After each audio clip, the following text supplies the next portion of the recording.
Hey, what is up, everyone? Oh no, Lady Foxfire is not feeling well tonight. Aw. Well, feel better, Lady Foxfire. Oh man, it's going around. Sending some good vibes. Maybe they'll. Yes. Too much back for blood. You've been playing a lot of blood. True. Oh, aw. Well, we hope you feel better, my sister. Yep. Oh, how is everyone doing tonight? Other than Lady Foxfire, who's not feeling well. How's everybody? Felt like welcome. a Kiwi. That's right, because you are a temporary New Zealander. Yeah. To pick yourself up. Just for a few hours. That's okay. To get the new Forza Horizon 5 in. Yeah. Identified as a New Zealander tonight. Yeah. I'm downloading your videos. It's about halfway done. Dang. I know. It might be 10 o'clock before. One potato French fry at a time.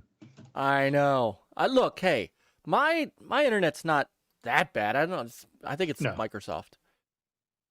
I mean, I do a speed test. It's actually not. I mean, I had 100 up, 100 down.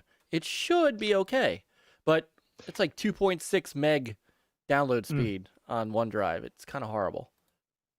So, hey, what's up, masshole? We've got a great chat up so far. Daddy J, Dreadpool, Nick, Brian, Lady Foxfire, all of our great brothers and sisters, and Masshole, our new NLG family. Brother Masshole is in the house. So, what's going on, boys? How you guys doing? Good. It's a tiring week. I know. Work kind of drained me, so. Yeah, but you still got my gaming in just to stay sane, but man. You have to do that. You really do. You gotta if you that's why I game, man. Because otherwise I'd go nuts. I'd go absolutely crazy. Yeah. Well, this week I've been getting some writing done. So I got a new video coming. It's probably going to be the end of next week before it's totally finished, but I'm doing a video on the my top. Well, it's a two-part. It's going to be either a 2 or a 3-part series. I haven't figured that out yet. Oh, hang on a second. My camera's kind of going a little nuts on me here. Give me 1 second. There we go. All right. It's going to be a multi-part series. Might be 2 videos, might be 3. All depends on how I feel. My favorite Sega Saturn games of my collection. So not of all time. You know, obviously you could do a compendium on the top Saturn games ever made, but the top games of my collection. And when I got started with it, I'm like, oh yeah, it'll be 1 video. I'll do like 10, 12 games. And I realized, holy crap, if I do 6 games, it's going to be like a half-hour video. So I'm going to do, I got 6 to start. And then I'll do another one and see how that goes. And if I need more, I'll do a 3rd. But Panda Sub kind of worked with me a bit on writing out the stuff first. So I never did that. I always like recorded the video and then watched the video. And while I was watching the video, I'd commentate it. And that could be why no one watches my videos. They might actually suck. So, well, hello. My name is nobody, but that's okay. Right. So I'm trying something new this time.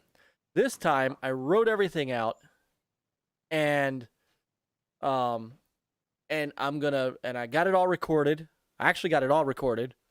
I got to record the video side, and then play the games, which I'll do over the weekend. Nothing wrong with playing games, and then put it all together. Hopefully get it out to our channel members sometime by the end of next week. So, yeah, kind of got my creative juices flowing a little bit again. Made me remember the old days, you know. So. And it was still E3. Yeah, those kind of when days? when I actually did writing, you know, and yeah. Hey, what's up, brother Indy? Indy is in the house. Indy, bringing back the Indie podcast. I don't know if you guys saw that. He is. It's where we get our good stuff from. Who else do we get our indie game information about? So, although I have to apologize, Indy. I did lay slight disappointment upon Art of Rally. For some reason that game just didn't I don't know, it just didn't click with me. So same. Did you change your cards? Yeah. I know I played through quite a bit of it. You know how you unlock different decades, but then you get those cards from those decades. Yeah. It's just one of those things. You got to try different cards to get the right feel, and then keep hitting that track until your times improve, right?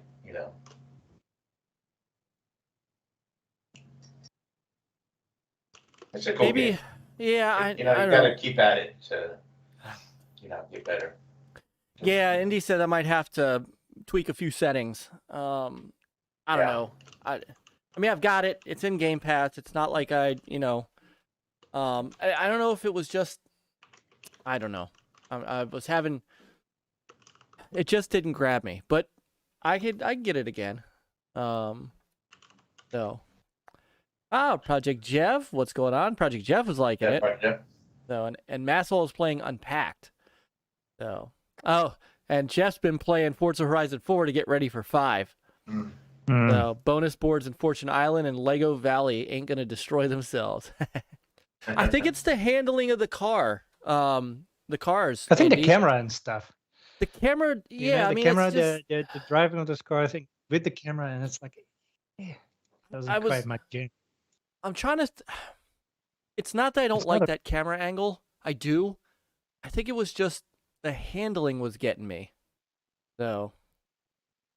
Yeah, I didn't like the original car. It was okay, but once you try different cars, I think the last one that I tried was like a Porsche, and I was really loving that one because then I had more speed and better handling. And maybe that's what it is. He says I definitely have to tweak the settings. So. Yeah. And that's probably it. Try to tweak some of the stuff to where just everything looks a little bit better for you. All right, I'll go back and give it another shot. Oh, yeah, I didn't do that. No. What's up, Lemon? Lady Foxfire said, "I love the video with your son, Mike. So cute. Thank you. He's a good kid, Seth. You know, like I say, he's not he's not the biggest. He's not the best with words, but he says what counts, and he loves doing these videos with me. So we'll have, of course, we're waiting on the next Video Games Monthly box to come in. So as soon as that comes in, we'll be doing that up. But yeah, he really likes doing this stuff with me, and he's trying to, we don't really know when the Intellivision Amico is coming, but he's ready for it, and he's ready to help me unbox it, do an unboxing, and he's ready to start streaming it with me. So we're gonna do some streaming. Nice. We're gonna do some streaming, him and I. So we'll see, but it's got to come out first. So, and there's Brother Lemon. What's up? Well, yeah, be nice. Get a early edition so you can preview and show off some of those games. For Amico. Yeah, we've talked about it, but that's something they've got to do. I know. But I know they got to do, but wouldn't it help if they got in the hands of a consumer like you, some of the other guys in Amico, to where they have their hands on it and they can show it off live in real time. I mean, and just a real, real perspective from a consumer before it comes out. It's just kind of help spread the word, but people seeing it being played, seeing it, the controller, live. Yeah. Instead of just at certain events or from, Tommy and them at television headquarters. I mean, we don't got too much longer. If it does come out early next year or so. I'm still holding out hope. We're talking about March, April. Yeah. Hope means that's not even I guess I will count on holiday 22. They can't go that long. There's no way that they can go without a system. They can't go holiday 2022. And I think to a man, like you said, I have no information on this, but they can't. And I think to a man, Tommy Tallarico would tell you that too. They've got to get something out the door early next year. They've got to. What that looks like, I don't know, but maybe it's after tax day, people getting their refunds. See, that would be. I think that would be a smart move. Yeah. That would be a smart move. But before that happens, if they can, send out a couple demo kits, and then a couple of us, start playing it live and showing off some of these games that are, that we already have, kind of help, get the word out there a little bit more. But I'm afraid that if it's out of a controlled environment, you have leaks of the dashboard and other stuff that they kind of want to keep it under the wraps a little. But how much longer are they going to keep the dashboard under wraps? I don't know. I don't think they're going to keep it under wraps for too much longer. They can't. I mean, we're getting getting to a point to where you gotta start just.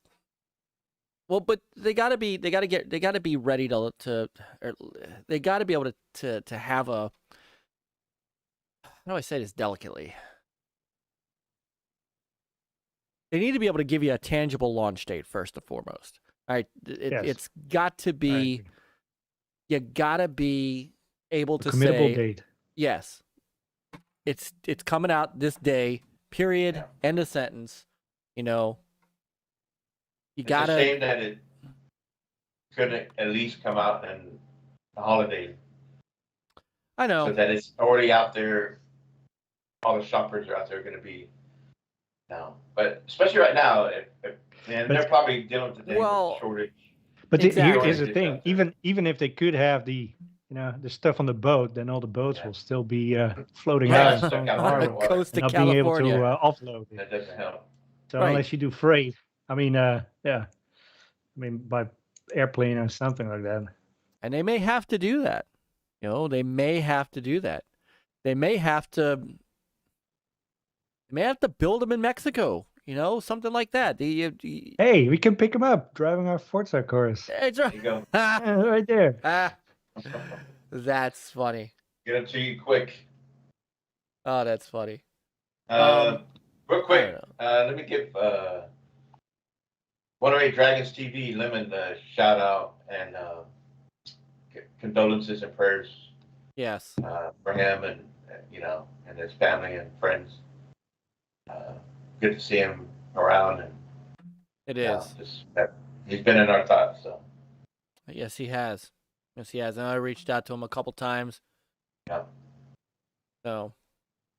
And another quick shout out because last week when we had the MAGG on, and I gave him a shout out for every time he sees Joe Dunmore in the chat. So, and I said, well, if I see Masshole come back and I see him, I'm gonna say Masshole. Just like come back, Masshole. It's great. So Chris, what have you been up to playing this week? Not much. The only thing, I went and got back on the Prey. And I know I'm real close to the end. It's just because I'm just so good. And I had worked last Saturday and Sunday, so I didn't really get on much gaming. And I got to a point in the game, I got into a new area, and I was like, ooh, I can't wait to explore this area. And so the other day, I jumped in there for a little bit. I'm really loving that game. So okay. So I'm close. Hopefully, I'll get that done, and then of course we got Forza Horizon 5. So I think I'm gonna jump in on the early play. Yeah, let's do that. Let's do that, and then we'll do some runs over the weekend. Mm-hmm. I'm still trying to download these videos that Peter put up. Dang. And didn't get the small one down yet? Well, it came in because I downloaded them both. They came in a zip file. Ah. So yeah, it's dumb. And Indie Gamer, you're right. I need to check that Circuit Superstar. That looks cool. That does look good. I love that look of those racing games like that. I watched Indy streaming that last week, and yeah. There's a game that I have on the Xbox One called Mantis Team Racing, and it's that overhead look, and I really like that game. It was, little tighter control, a little faster, and Circuit Superstars reminded me of that. So, in my backlog, in my up and coming backlog, for sure. But Horizon might have to take the front seat to that one. So we know what Peter's been playing. We know he's been playing today, anyway. Today, yes, but the rest of the week I've been playing Far Cry 6. A lot of fantastic game. I'm enjoying it. That's another one I need to get on. Yeah, I really want to get on. I love it's fantastic. Yeah. It's a really good one in this series, and that's all you. Jeepers is in the house. Jeepers, what's up, buddy? Man? Yeah, once I get done with Prey, that Far Cry 6 would be my next, open world. Yeah, it's good. And today I went to New Zealand and was able to man, that's try some Horizon 5. I drove back in the car. I mean, it's a more refined 4, and then in Mexico, obviously. It's drives quite nicely. Looks good. Too bad we can't see the videos because of Mike's potato internet. Or Microsoft Potatoes Internet, whatever. Did they do away with the reward system of the wheel to where you can, is it a little bit better than just, clothing and stuff for the Dragonheart? Or whatever you want to call it. Yeah, I haven't won any clothing. I don't know if there's any clothing in there. I think it might only be cars and. I hope so. That was kind of silly though. Cars and money so far. Yeah. So that's an improvement because each time it's like, oh yeah, you won, name your color, and this and that, and it's like I don't know. You still have clothing items and stuff that you can buy. Maybe you win them when you they have a new rewards kind of system. I forgot what it's called. But basically, you collect items in a certain series, like and I think at that point you can win some clothing, or you can buy them with your hard-earned wheel spin cash and a lot of stuff. Oh, wonder what Nick is working on. Yeah, Nick puts on some good stuff, man. Definitely some good. Throwback to retro games, Castlevania, Ghostbusters. Yeah, people need to go check them out. Yeah. Oh, sorry, Peter, as you were saying. Oh yeah, no, So when I recorded a video, I only played the the eye candy version, the 30 FPS. And So wait, right on the before the Siri- show, I played the. Say again. Wait a minute. So the eye candy version on the Series X is still only 30 frames per second? That's the graphics mode, yes. And then you also have the performance mode, which is also 4K, but 4K 60. So you have a little lesser fidelity. Still looks super good though. I mean, the thing is, like, unless you put pictures side by side, and it's like, oh yeah, look, some, distance, maybe some details missing, perhaps. But when you're driving, like, 140 miles per hour, you're sliding around corners and other stuff. It's like that's what you're doing. You're not really sightseeing. But I kind of wish they had like a dynamic performance mode. Like when you go fast, you go in performance mode, and when you go slow, you want like the quality mode. I wish they kind of did that. At that point, you have like your dynamic ray tracing. You go slow, you just stop. At that point, you pop everything in. Maybe there will be Forza Horizon 6 or Motorsport 8. Who knows? Interesting. But you tried both modes, right? I tried both modes. I mean, 60 is just smooth as butter, It's like it's easier on the eyes when you drive that fast and you look at your gravel road in front of you. Yeah. Well, yeah. Yeah, I'll probably keep it in performance myself. Yeah, but both modes drive really well. I think I think out of the box, your controller drives very nice, very precise. I think that's an improvement over 4, but of at least what I noticed. So, just interestingly enough here, so I just started downloading just the raw 50-minute video. Uh-huh. And that video is downloading much faster. So that video maybe it doesn't like zips. Or it could be, you know what it could be? It could be something stupid Microsoft does. It might be zipping it while it's downloading it. And so it's creating the zip while it's and so that's, I'm telling you, it was a difference between 2 meg and 12 meg. Like I'm looking at 12 meg a second. It says it's going to take about an hour. So we'll get, yeah. Why can't we have that cloud goodness like where they're doing with the games? You can just play the game in the cloud, and before you can, well, instant. I mean, I could hold on. I mean, let's see something here. But you first say, you couldn't just go click play. Oh, hang on. Show that. Yeah, it's you're on to something. You could be on to something. Dims the lights, but you're using a shared drive, right? Yes. Hang on, let me see something here. I mean, I don't work IT, sir, but working it.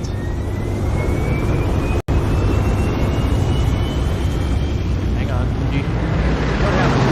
Oh, hang on. That's a very loud, though. I mean, that's... The airplane is loud. That is just the opening video stuff. Right. Yeah. I mean, theoretically, play it like this. Yeah. That seems to look great, actually. Yeah, so this is just a little intro video. So I heard that intro video was pretty cool.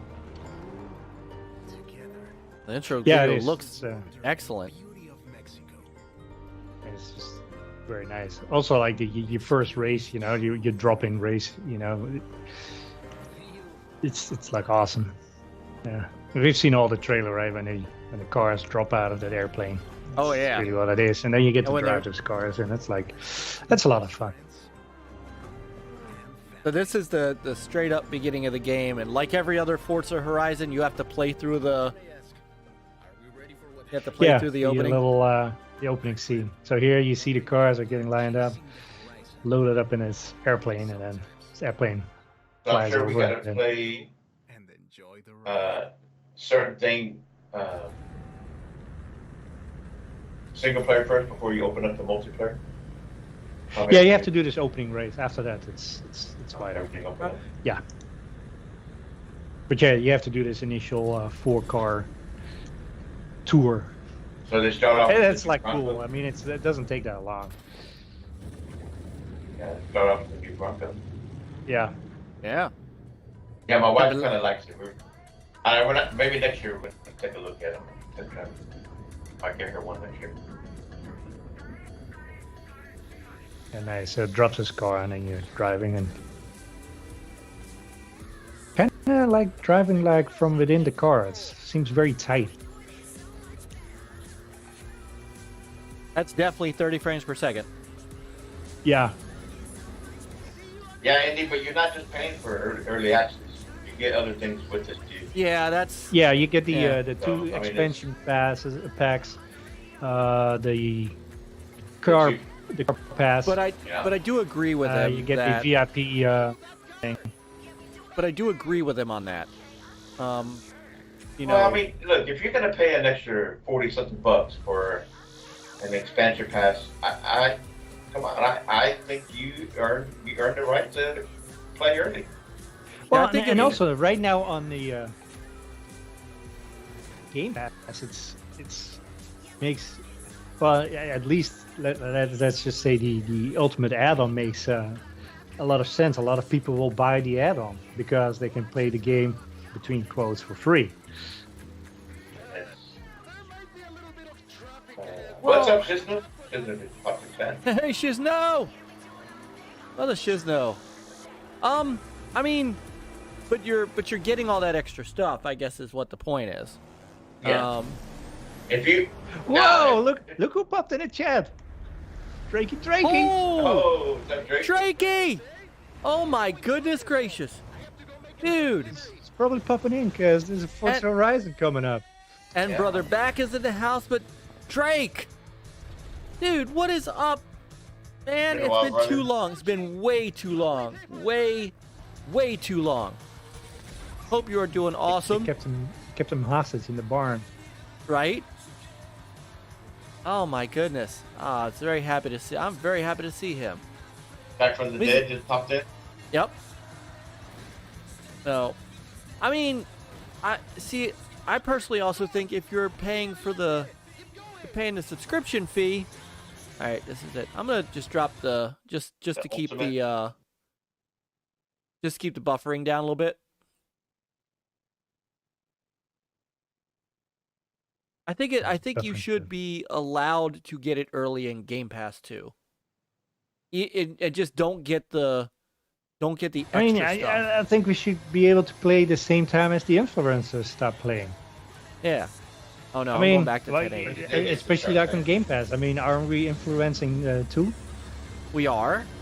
So We are. You know. But you gotta have the numbers to be considered a early play influencer. It's all about those views. Yeah, but percentage-wise, we might bring in, you know, say I streamed this today, and Mike sees it like, I need to Right. get it. So for my one viewer, I can have 100% return on. I mean, but I think that if you are, But it did the same thing last year, right? Or last year, I mean, Yeah, yeah, they Horizon do. This is not before it new, wasn't Game Pass. It's the same thing. You get to play a week early. right? But I think if you're on Game Pass, you should be able to, and you just don't get the extra stuff. You know? Yeah, that I agree with you. they could have done that. I agree. The play early for No. Ultimate members. I agree I mean, with but yeah, I mean, why not? that. Drake, blah blah blah blah. But if people are playing for this expansion and getting to play early, I think if they paid for it, they should be able to play early. It's business. Companies trying to make money. They want to sell this extra content, and we're willing to pay the extra $45 or so. Yeah, because now you Later. start thinking about it, right? Oh, I want to play this weekend. Yeah. So But I do agree that Ultimate Game Pass should be allowed to play early without content. Oh. And and that would have been nice. Yes. Spread that word. Aaron Greenberg, and hey, Ultimate Game Pass members do get some perks, but early gameplay would be nice. Early gameplay would be nice. Yeah. Yes. Agreed. And also, why does the launch have to be staggered? It's midnight in every country. Why can't it be just saying like, all right, let's go, everybody? Because you're still playing your own, local servers, I presume. Right. For your continent. So. But to Chris's point, at least you're getting, at least it's the full, like, expansion packs and all that, and it's cheaper if you're a Game Pass member than if you bought it straight out. So I mean, at least there's that. If a 10% discount. Yeah, if it was just early access, totally get that. But it is also getting the rest of. You're basically getting the rest. I mean, you're getting all the expansion stuff, and as a bonus, you get to play a week early. Let's say right. But I don't agree with them saying they're taking advantage of people. It's business. They're out there to make money. I mean, yeah, you're just not going to give away anything for free. I mean, it's your choice. Well, and that's the thing is you can choose to not spend that money, and that's that's the best way. I've always found that's the easiest way to send a message, right? Oh, what's up? We got Mega Myke and Sister Lady Ventress. Hey, what's going on? So Relic's wonderful family. So how are you guys tonight? I tell you, just from this little, I mean, this looks beautiful. It really, they get better with the Forza tech every time. Mm-hmm. So. Brother Mav is in the house. He's dropping you in another car? Oh, he's driving into it. Oh, that's cool. Oh no. Oh, there's another one. And in you go. Yeah, this is the Mercedes. Yeah, so like Back from the Dead said, you're getting the $100 version for $45. $55 is almost a third of what you would pay for Game Pass. Yeah, because for 4 I bought the the Ultimate Edition last year. Yeah, so you're getting value there for being the Ultimate Game Pass there, but it's your choice. You don't want to pony up the extra bucks, and then you wait till the release date. Everybody else, but there's something that as gamers, consumers, we can reach out to Aaron Greenberg or so on, and do the feedback forum and so on, and you can ask, hey, how about some early access? I know Crazy Juan, that's one thing that bothers him a little bit. Why streamers, influencers get to play early, and the rest of us don't. And for Ultimate Game Pass, now they get to play earlier than today, right? They were already at it a couple of days. Yeah, a bunch of people already had it a couple of days. So, but hang on, Chris. I don't necessarily hate that. So he's back. Sister Lupa. Sister Lupa has returned. No, you do not need to apologize. No. We are so happy to see you. I know that you've been on Twitter a little bit, but I cannot tell you how wonderful it is to see you again, Lupa. We love you. We've missed you. We've also thought about you a great deal. Just so glad to see you back in action and healthy again. And I hope that you're if you're just continuing to get better and get back to normal. And we missed you so much. So much. So. Yep, can't wait to hear you in the party chats. Yes. Oh, Drakey's got the PS5, and he was talking about the GTA remaster. He says he's getting into Xbox Series X soon. Nice. So. Nice. So and Mav, I'm glad that glad Sister Caitlin's feeling a little better too. You know, keep healing, you guys. I'll send you some more chicken soup. So I'll tell you, that's the cure-all. That's the cure-all. The cure-all, that's true. Yeah. Yeah, this is one thing in Forza games that I don't care about, your avatar or your character. Yeah. Like, just put him a helmet on and never take that thing off. That's the other Forza game, sir. Yeah, you gotta. Yeah, no, it's like, yeah. You gotta create your Hey, look, hipster, though. Oh, there she is. Sister bit blue hair. Caitlin, matzo ball soup, Myke. That's right. That's right, Mav. Matzo ball soup.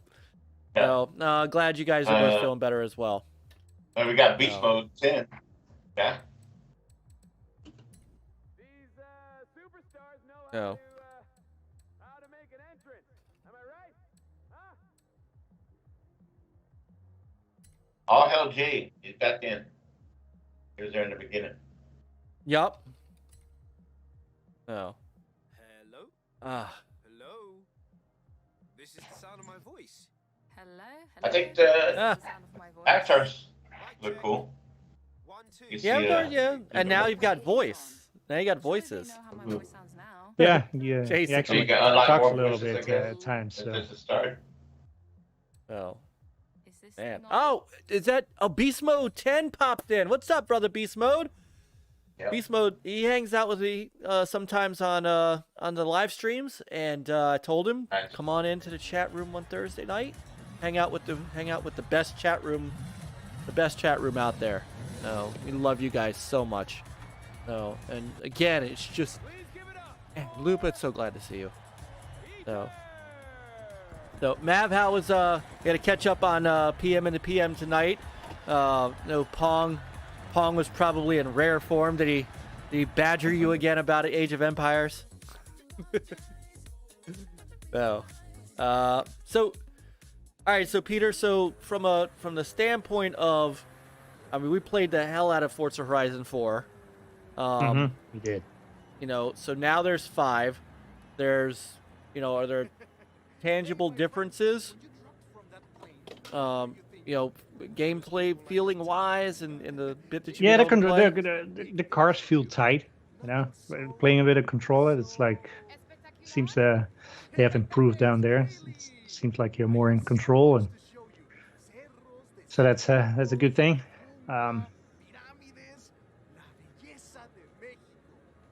And now you have all those biomes. You don't really have a change of seasons because basically you drive to another biome, and that is kind of like your season. So Okay. it's kind of cool. But I mean, I played for, I don't know, maybe in total 2 hours, and then just touched like a tiny little bit of the map and just driving around, cruising, looking around. Haven't done many events, if any, really. Discovering new roads and hitting some billboards along the way. It's, any of Yeah. you guys in the chat that are also getting Forza Horizon 5, be on the lookout. I think we were talking about, I know we're going to try to do some streaming on Saturday, and if people are absolutely, if you've got it early, absolutely welcome to come and drive with us. But I think we were talking about not the 11th, because next week we've got the awesome level 857 guys, but the 18th, because I don't think we're going to do a Thanksgiving stream. We might. We did it last year. We'll have to talk about that. But the 18th, I think we were talking about doing another gameplay stream, and maybe we could just do a big ass giant Forza, open to everybody, come drive with us kind of thing. oh, nice. Ah. Shout out to Weston Drake. He tried to buy himself a guest spot. Hope you guys can have me on sometime.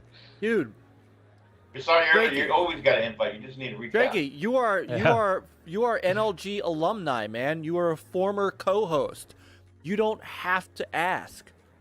Or you do have to, I mean, all you have to do is ask. All you have to do is say, hey guys, if you want to jump in now, you could jump in now. If I still got you on Skype, come on in. Up Invader. Shirt Yeah. required, though. Yes, shirt is required. But Drakey What? is a Drakey can't. So Drake, Drake was around when Peter and Jason were just getting underway. So Drake was part of the stream team and the whole 9 yards. So man, Drake's NLG. He's old school NLG. So he has always got an invite to the show whenever he wants. Great. So How about hey, brother Invader, number plate? EXR, we got great chatters in the house tonight. Are you setting up your own Forza Horizon club, Myke? Yes, we can. We did it for Forza Horizon 3. I don't think we did one for 4. But yeah, we did we do one for 4? Yeah. All right. So yeah, we But can. one thing is like when I go back in the game and remember the name that I had set up, not my license plate, but I did remember my Nice. preferred name. Did you get Which your is kinda weird. cars? Did you get your reward cards for playing the old Forza Horizons? Yes, but it took a while for it to come through. Because I was looking at it on the, you can see it on the second video. I was looking for it, and then it's like, I'll get the rest of your cards where are my later. cars? Gives me a little bit more time. All right, Relic.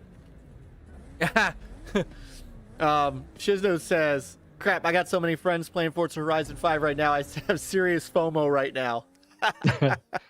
Relic said he's got Forza Horizon 5 already downloaded, so we know Relic's gonna drive with us.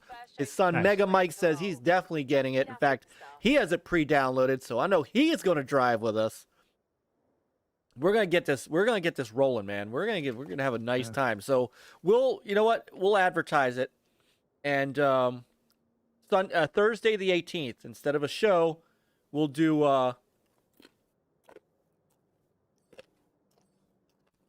oh, hang on, Drake. Let me see. Get on Skype, Drake. Hope you're ready for this.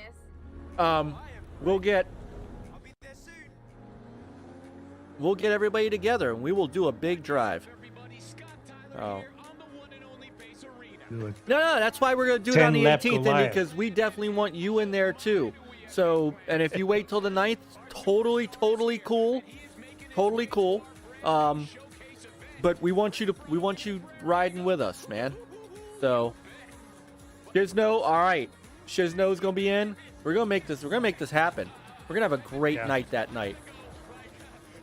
So, yeah. I'm gonna be catching up on PM and the PM too, Beast Mode. And look, Mav and Pong together, that delivers.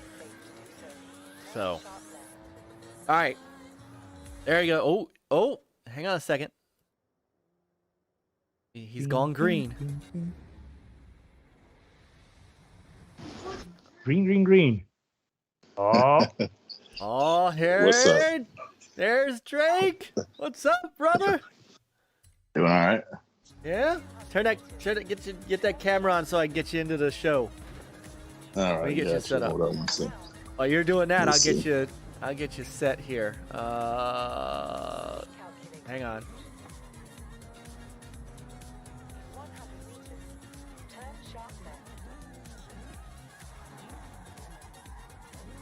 There he is. Whoa. Hey, hang on. Give me a second. hasn't changed a bit. No. Give me a sec.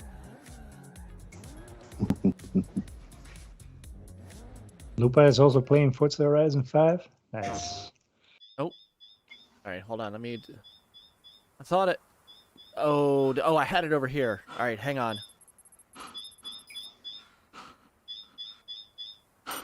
Scanning craft. All right, we got that. Galactic Federation And battleship. let's bring in. Weapons activity detected. What? Readying third strike. Look who we got. Yeah, while you were This away. Wait, this last week? Wait, am I on last week too? No, there he is, brother Drake. What is up? Turn your phone sideways so it goes. There you go. All right. There you Drakey, go. how you doing, man? Drakey pool. I'm hanging out, man. It has been way too long, brother. Way too long. So, you been good? Hold on. Let's see.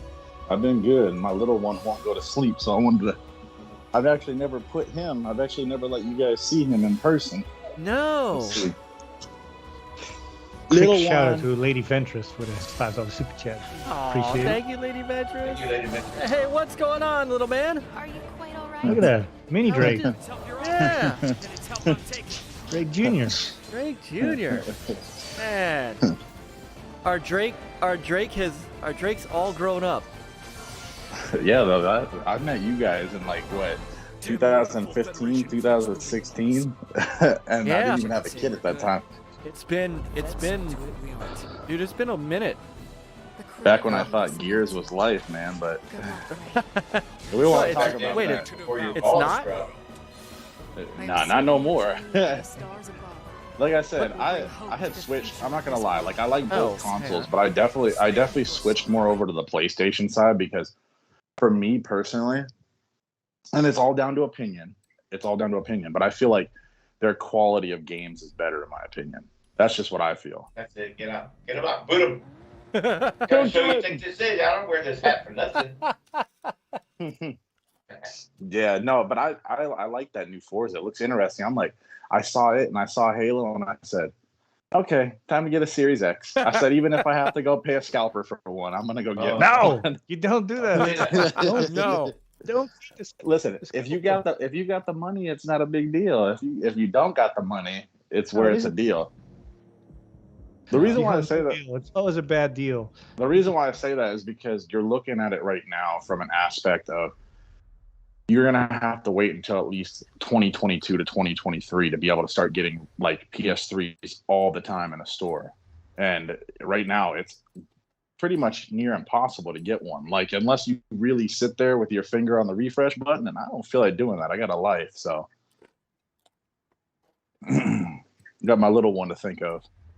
That's true. Whoa. So how have you been? Dude, it's Good, been a man. hot I've been minute. hanging How out. have you been? I got out of law enforcement. I left law Okay. enforcement. I worked that for a while, a little over Right. 4 years, and then I ended up getting, I ended up doing a little bit of HVAC on the side for a little bit, and now I actually work at Amazon. So Wow. yeah, All right. they treat you a lot better, and I get paid what I was getting paid in Florida for law enforcement, which we all know that isn't nothing, unfortunately. So, Right. So, but yeah. Where are you at now? Are you still in Florida? Yeah, I'm still in Florida. Unfortunately, I'm here for the next, about 16 years. So, The foreseeable future. yeah. Last time I had talked to you guys, actually, I was going through my divorce. I'm finally divorced. I got me a new girlfriend. I'm doing good, man. I'm just Very chilling. nice. You look great, man. You look great. You look nice and chill. You look, yeah. It's just great to see you. It's just great to see you.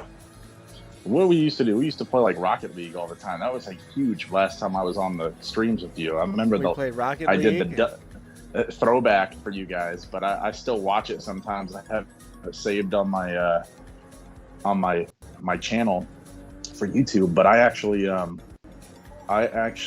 remember the Dungeon Punks review that I did. Yes. Oh yeah.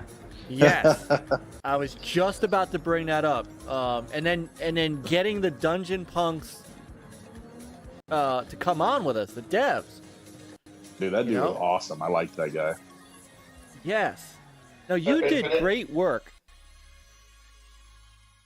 Yeah, I know. Now I actually have time to start doing stuff like that again too, because I work 4 days a week and have 3 days off. So. Oh, that's awesome. Yeah. You could be our PS5 streamer.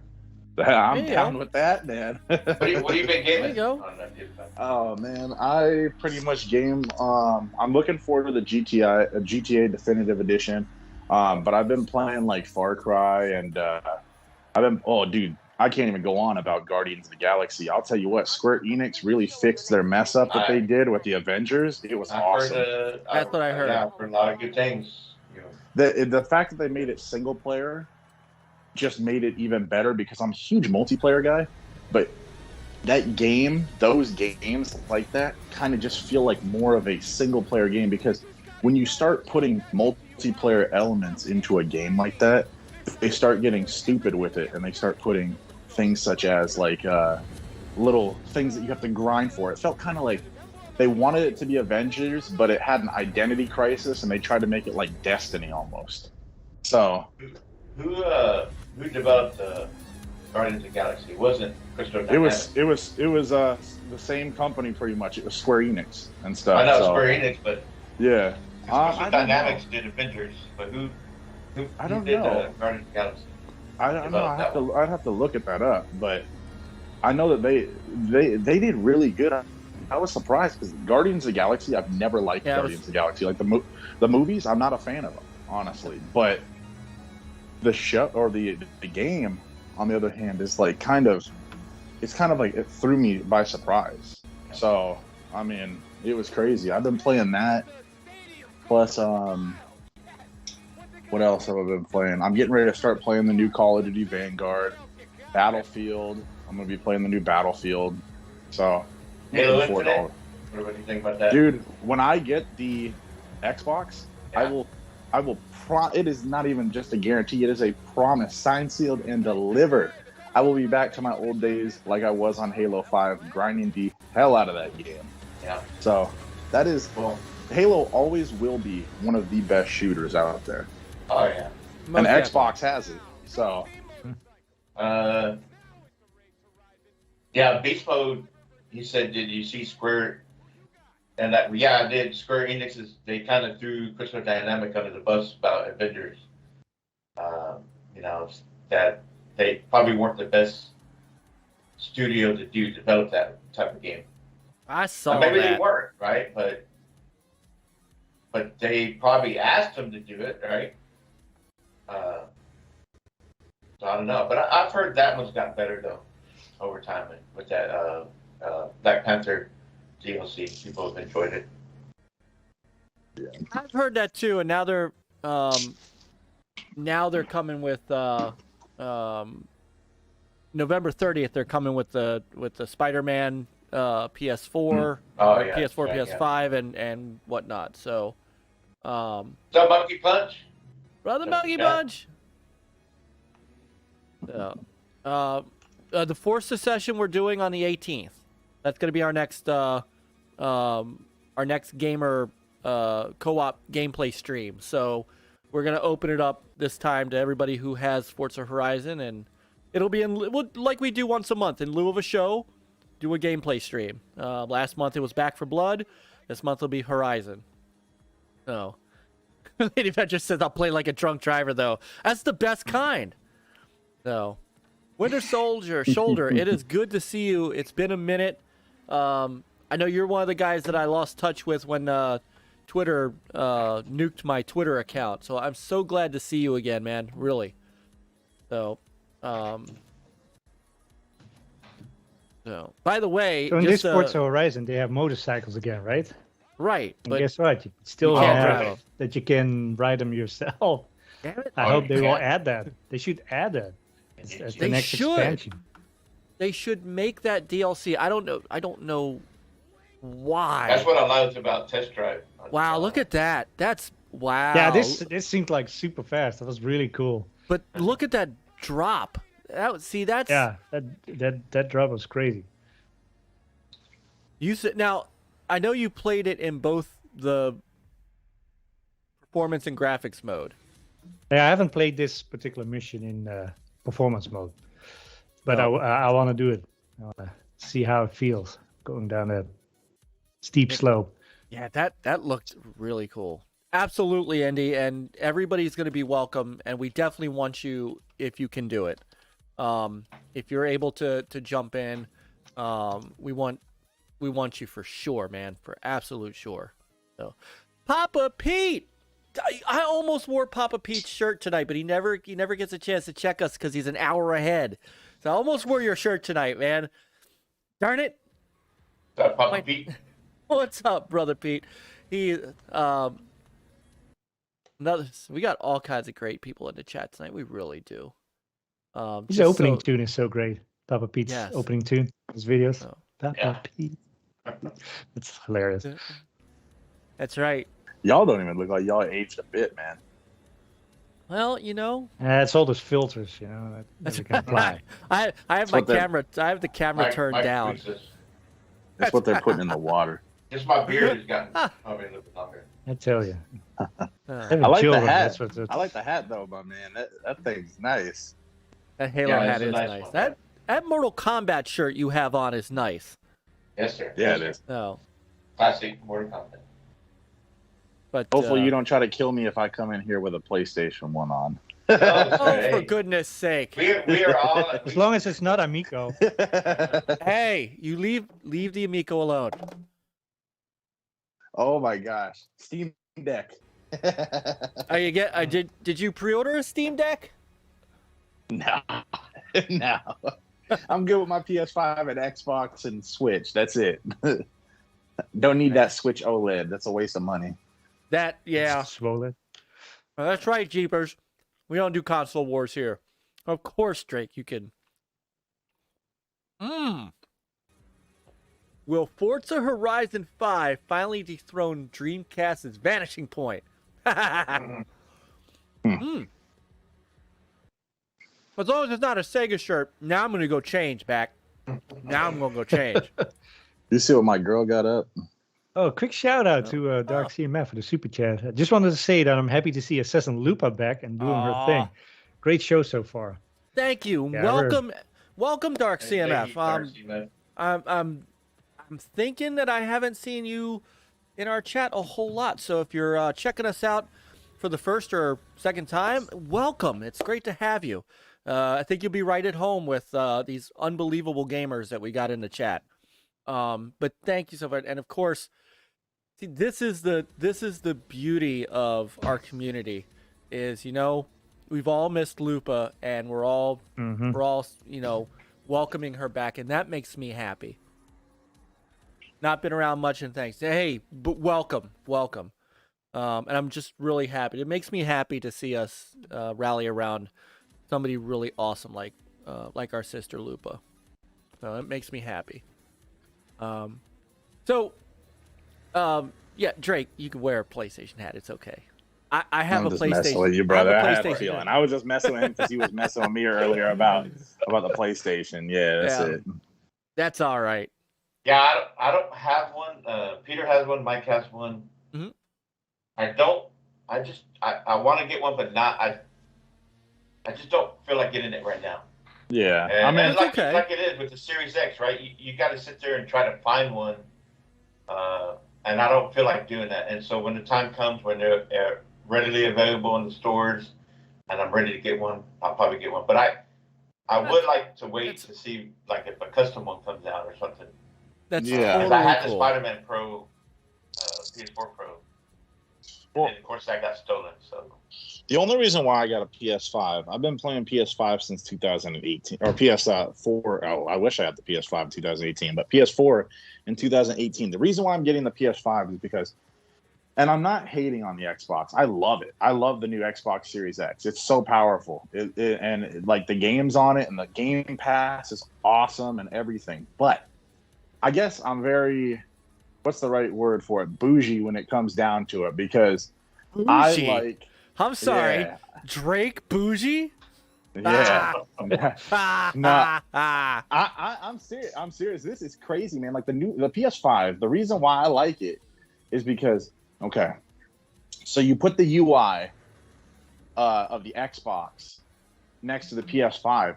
It is totally next gen on the PS5. That's what it feels like to me. I'm speaking my opinion, not facts.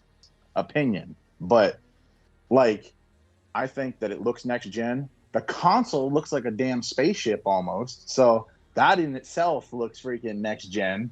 And then you have the controller with the haptic feedback and the adaptive triggers. That alone to me was that's another seller. Like the controller is doing things. As to where with me, I felt like just looking at the Xbox controller, I was like, it's just the same thing. And the UI is just the same thing. And like, yes, I can understand if it's broke, don't fix it. But I'm not in any hurry to get that because, yes, there's good games out on it. But I have not been in a hurry to get it because I was like, PS5 has all these new features, all these new things. Why am I going to go rush off to get the same old console with just a little bit more power? That's what it feels like to me. You will like when you get a Series X, you will like it. And I've heard people, they really do like the new controller. I dig that new controller. I dig that new controller. Yeah. Oh yeah, but the Series I X, understand. it's lighter. Yeah, but a lot of I people understand prefer the Series X controller. most definitely. But I understand that about the DualShock 5 too. I get that. Yeah. Just the form factor is much better. Yeah. The old PlayStation controller is like, man, just Okay, by looking hold on at a it, second. you get arthritis and. I know. Hold on a second. I got to back that up for a second. Hold on. Did you see what just happened? This What dude. happened where? Hold on. This dude on his bike jumped, let his bike just like fly away, and then he opened up his wingsuit. Hang on, it's coming. Yeah, I was watching that while I was watching. Hold on. That's it. That's nuts. Relic, this game will perform on your one. Look right there. There he goes. What the heck? Oh my gosh, that's cool. That would be cool to do in the game. Yeah. Wow. On the One X, this will perform like Forza Horizon 4 did. It'll probably have the graphics mode, which will be the 4K 30, and then the performance mode will be 1080 60. Now I'm guessing that and maybe this is the difference. The performance mode on the Series X is 4K 60, right, Peter? That is correct. Okay, so that's all right. So that's a difference. So in the Series X, it's always 4K. Right. Okay. All right, I get that. Hold on. It is the MAGG. He has returned to the chat room. What's up, MAGG? That's MAGG. No. All right. So your initial thoughts on this before we move on. I mean, we can keep this playing, but we'll get to some other gaming goodness here. So your overall thoughts here, Peter, as you've put a good couple hours into the game. Yeah, it's good. It's Forza Horizon 4, improved Forza Horizon 4 in Mexico. Okay. So And it should be, right? yeah, I mean, look, it's getting. It's not like earth-shattering, like completely like a reinvention of it. It's just they took the best part of 4 and made it even better. Okay. So well, it's getting incredible reviews. So people have to. It's not so much based around the festival as much. I don't know. I haven't gotten that far yet. I mean, there's a festival, but I haven't really visited yet. And I mean, you saw it. It's I did the initial, the 4-card drop, and then the one showcase after that with the motorbikes, and that's the only thing that I really did, and that's the only thing that I went to the festival for. One thing that I noticed is like I wish they had a radio station with flamenco music, kind of like that. More like there's more Mexican music in Far Cry 6 than on Forza Horizon. Yeah. So that's to me, it's like they could have changed that up a little bit. I don't know. They kind of have the same stations. They changed the music a little bit, but it's not as. I wish it was more.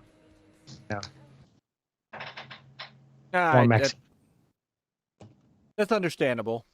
So they do like this. So it's still pulse and bass and hospital or whatever it's called, and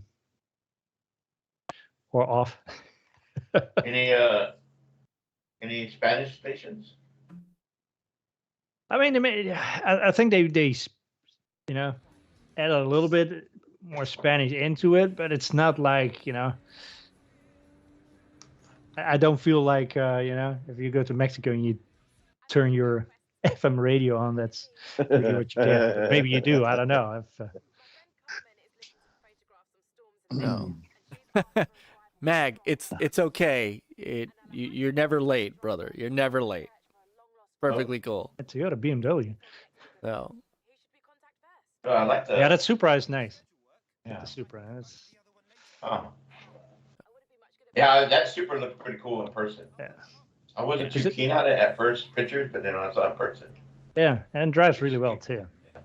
So at the beginning, you could choose between this Supra, the new Bronco, or a Corvette. Oh. I like me a Corvette. Yeah, the new vet. And also, if you have played the other Forzas, you get the car that's on the box.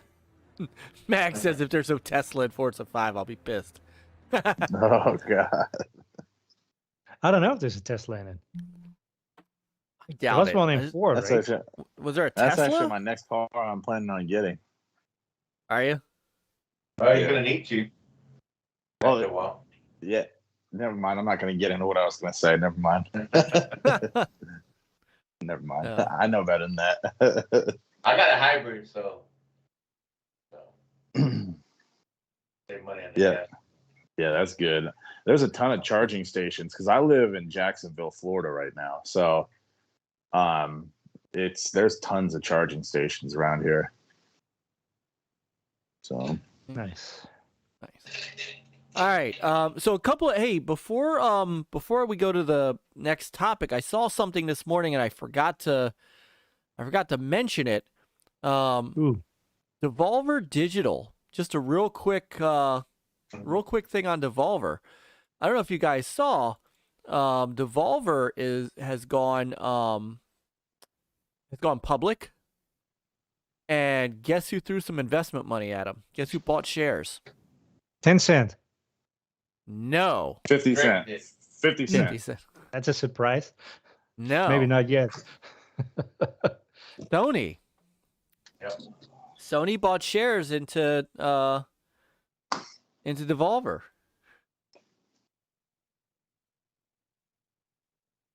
Yeah, I mean it's like they did the same thing with Epic, right? They Yeah. bought some shares there Mhm. and Devolver Digital. I mean, that's a good choice. Yep. They're Well, a great publisher. Here's the thing. It could be a preemptive thing for, that not somebody will snag up. Yeah.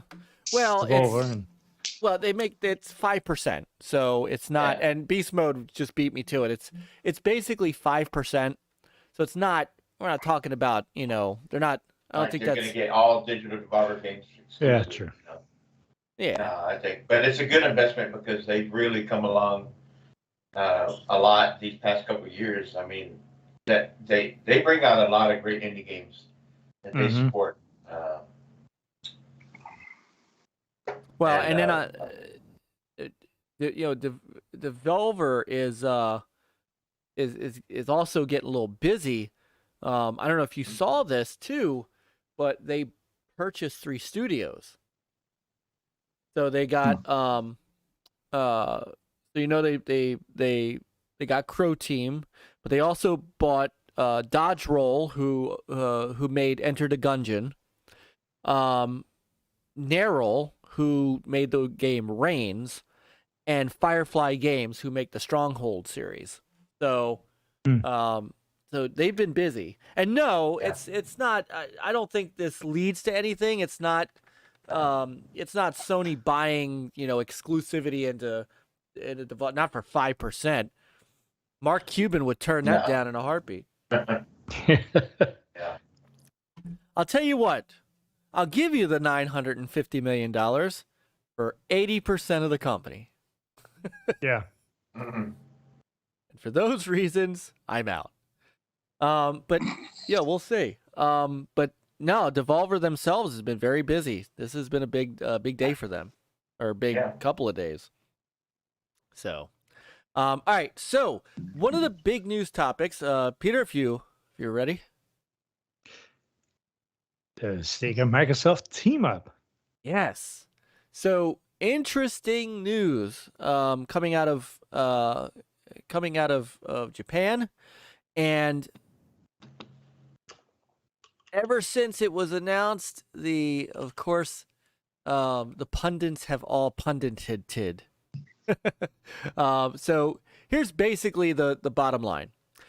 Sega, who is owned, of course, is Sega Sammy, said on Monday that it is exploring a, quote, strategic alliance with Microsoft to develop big budget titles using Azure.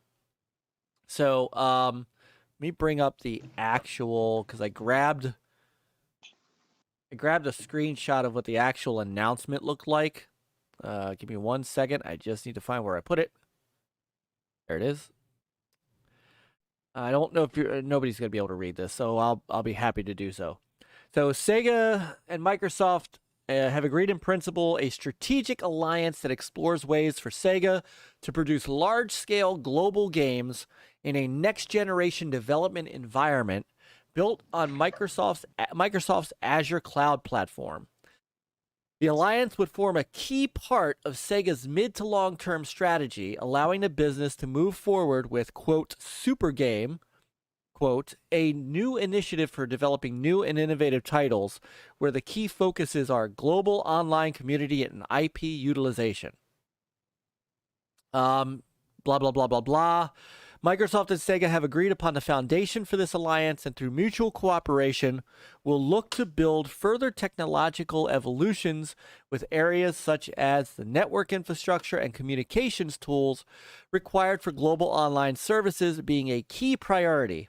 Additionally, by shifting to a next-generation development platform, Sega can effectively adapt to diversifying work styles and potential infrastructure changes. So, this is kind of big news. May not seem like it on the face, but it's definitely something where Microsoft is really starting to plant the flag in the cloud space. This is now the second. They've been real big in the cloud space because they compete with Oracle, Amazon, and Google, Rackspace, and Google for cloud services that they provide. And right, I think with the success that Xbox has had with Xbox, showing what they've done with the cloud, Azure servers and so on, Sega's looking at that as like, that looks like something that we want to do. You need that type of quality software and tech to move forward, because that's where we're all going. Yeah. And they're the one in the gaming space, right? You mentioned like Oracle and other stuff. It's like, and IBM, they're not as big on the gaming side of things. And Google really hasn't impressed with their Stadia.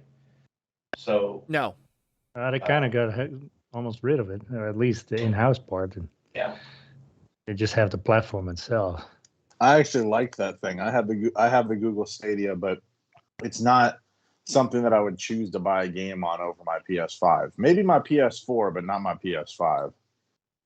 So and if you don't have a hardwired connection, forget about it. I had a gig speed internet at my apartment before I moved into my house, and it was disgusting. Even with that Xfinity, unless I had it hardwired, you'd experience dips all the time. So right. I think Microsoft's going to do great though. Oh yeah. So let's one more actually before I do one more quote from Sega was, by working with Microsoft to anticipate such trends as they accelerate further in future, the goal is to optimize development processes and continue to bring high quality experiences to players using Azure cloud technologies. Now, and I know so this is great. I want obviously we want the chat involved in this conversation. There are two trains of thought here. Hey, Brother Nile. One is, what does this really mean for for Microsoft? What does this mean for Xbox? And notice, and it started to dawn on me a little bit more. The words Xbox never show up in this in this at all. And I think that we initially all said, now I had a running joke. It was an inside joke with Lord Cognito, right? And then everybody jumped on it. You know, you have one side of the house that says, oh, well, this means that Microsoft's going to buy Sega, you know, or all these exclusive games are coming to, and then the other side is like, no, that's not what this means. It means that they're going to use Azure to make games.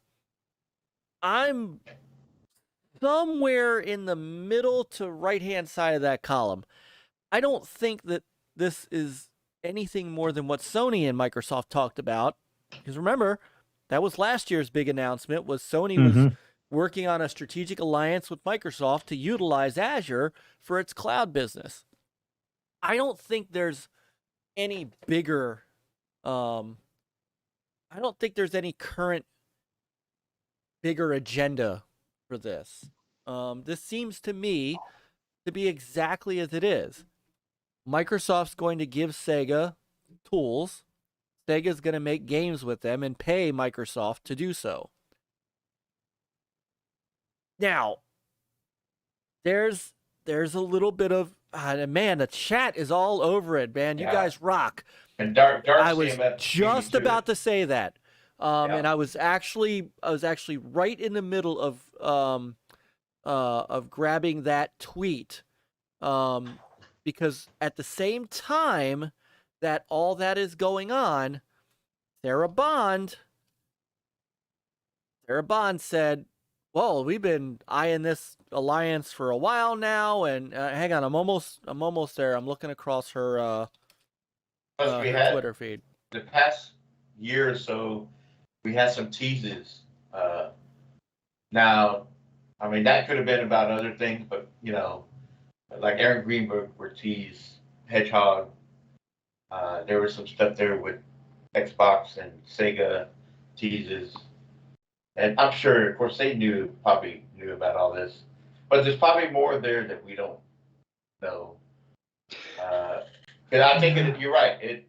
As far as the Sega deal with Microsoft for the Azure services, so Sega themselves can make their own games for the cloud gaming, which is where everything's going, right? So whatever they're going to do with it, who knows? Maybe they might have their own subscription service on their end, and because they're not going to get back into the console world.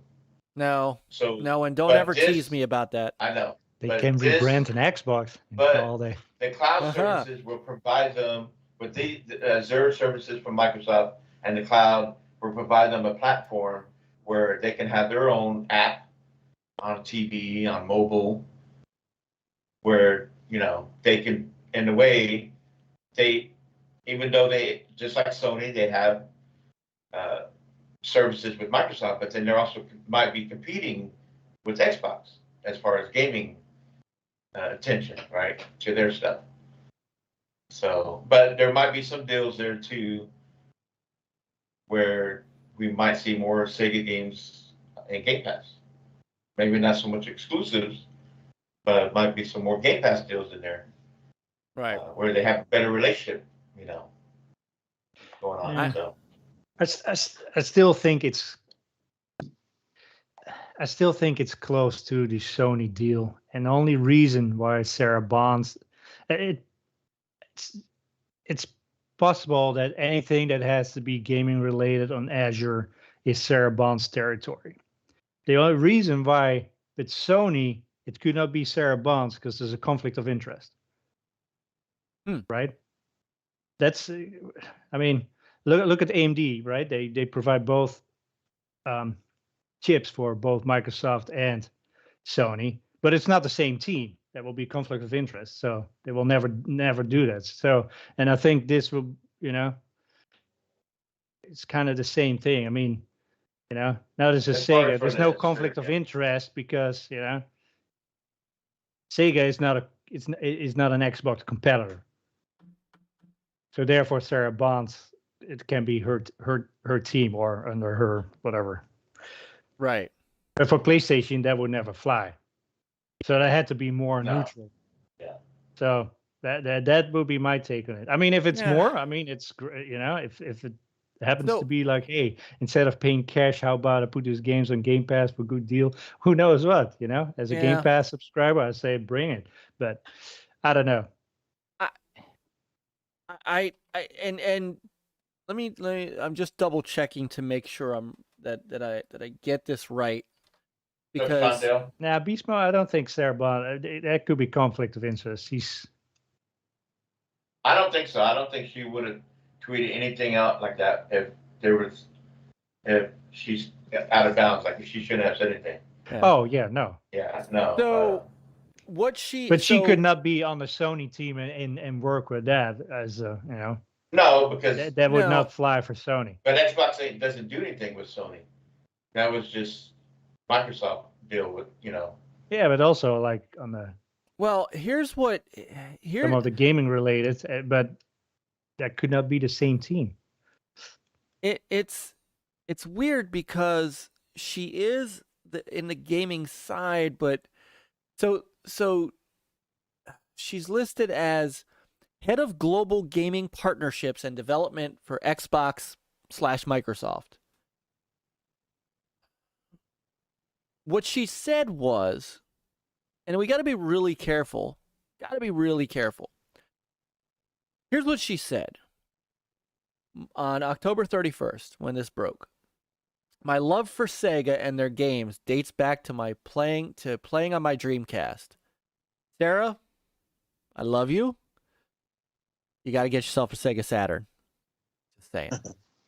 She should come on the show on our show and talk some Sega stuff. I'd have her on to talk Sega anytime she wants. So this is her open invitation. Just there you go, out. Sarah. If somebody is listening that has Sarah Bond's ear, tell her that the fine gentleman from NLG would love to have her on to talk Sega. And Xbox, we could talk some Xbox too. Yeah, sure. No.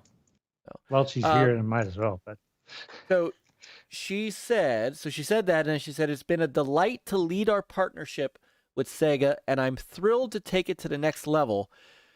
All right, so hang on, because this is where the wording gets weird. I'm thrilled to take it to the next level, creating novel gaming experiences using the power of Azure. Can't wait to share more in the future. Now, in the official press release on Sega Japan's website, she says, Sega is an iconic company in the gaming industry and our irreplaceable partner for many years. We're excited to be working with Sega on new challenges with Microsoft Cloud technology. We will share our goals with Sega and strive to provide more new value together to game fans.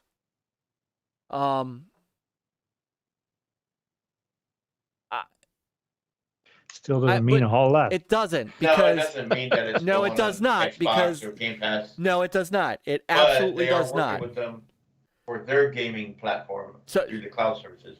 So let me see if I can. It might be easier if I can.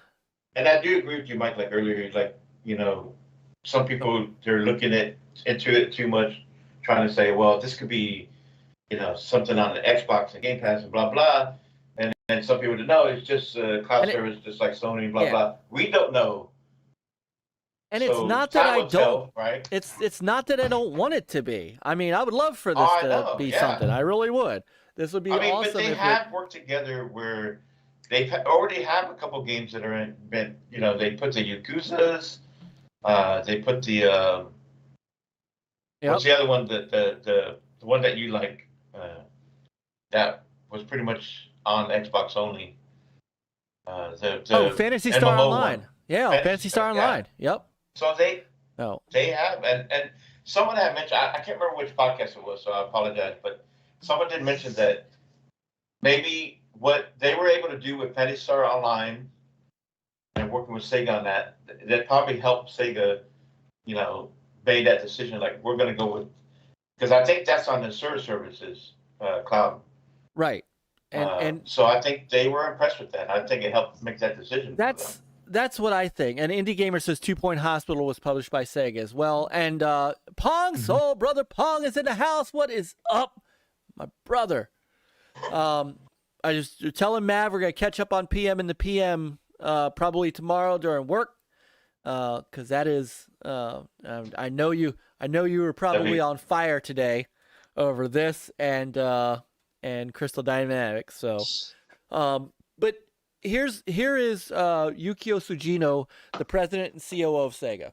So this is why I'm sitting center on this, and more like I this is where I agree with Peter. This is a little less of what everybody wants it to be. We're pleased to announce today we're considering a strategic alliance. By the way, this is considering. It's not like, hey, they haven't even said they're going to do it. The ink is drying. No, it's right. Like, right. We're checking it out. We're considering a strategic alliance with Microsoft to develop Sega's Super Game and create an advanced game development environment by building mutual cooperation in areas such as Sega's game development capabilities and construction of Microsoft's cutting-edge technologies and development environments. We will further advance game development that can be enjoyed by game fans around the world. Now, could part of this strategic alliance be Game Pass? Yes. Yes, it could. Would that be the smart move? Yes, it would. I think that's the move you make. You cut Sega a little break on the cost, and then you say, can we make that back up with day and date in Game Pass? Not exclusive, not we're gonna buy you, we're not any of that. No, yeah. And can we start getting Atlas games? I think I can't imagine that Sarah Bond goes into this not asking those questions. Yeah. So they may not be things that they agree to, but I would be surprised if she wasn't at least in that mindset. So another thing that I heard too, you kind of look at it like, like I was saying earlier. So this is a deal for them, Sega, they want to have their own platform, their own ecosystem in the cloud world, right? And maybe we'll have something like this, their own service on PC, mobile, maybe a deal with Xbox, kind of like what EA has, right? Now you can play EA games in the vault and Game Pass. Right. And maybe there could be a little bit some of that with Sega, where they will have games in the Game Pass. Maybe not day one, not all, but right. But they're still doing their own thing through their system, their ecosystem. That they're building this platform with Azure and with Microsoft, because Microsoft understands as far as like I said, what they do with Xbox as far as gaming environment using the Azure services. So who best to go to with? I mean, Sony is working with Microsoft for the Azure. So who knows what Sony's doing on their back end to help with their ecosystem, on that end. So. Real quick, gentlemen. Real quick. Yes, sir. I'm going to get ready to take my butt to bed. But I appreciate y'all letting me chat real quick. If y'all have a free space next week, I'd like to hop in. Next week we've got about 6 guests coming in. Oh, snap. Okay. The week after that, but I'll be there and I'll tune in for y'all. Yes, sir. No, we'll start getting you back in here when you've got time, brother. Yeah, well, I have every Thursday, Friday, and Saturday off. So nice. All right. I'll get you in the rotation, man. Because like I said, you're alumni, man. So I still right, hey the ballad of Western Drake. Oh Remember my that? God, I remember that. Red Dead Redemption 2, the Ballad of Western Drake, Red Dead Redemption. Oh, I man. didn't forget that. That's still up on the channel. That's still up there, Oh, brother. man. So, Well, I'll definitely be hitting y'all up more. would love to All right, have great, you. brother. Yeah, we need to jump into some games also. Yeah. Party chat. Yeah, definitely. Yeah. All right. All right, gentlemen. Have a great night, brother, man. You too, guys. Hi, buddy. Drake. Later. Drake out. Drake is out. All right, and we'll just roll In the back game here. with 6 guests. Yes. Shit. Yes, we are having. It's actually Level? 5. Level 857 is gonna be with us Yeah. next week. Nice. Great freaking group of guys, man. I met Yeah, level 8. real cool. I met level 857 at the Amico event in Easton, and just an outstanding group of guys. So we're looking forward to Yeah. having them next week. Yeah, everybody in chat, go check them out on YouTube. Level 857. They're on Twitter also.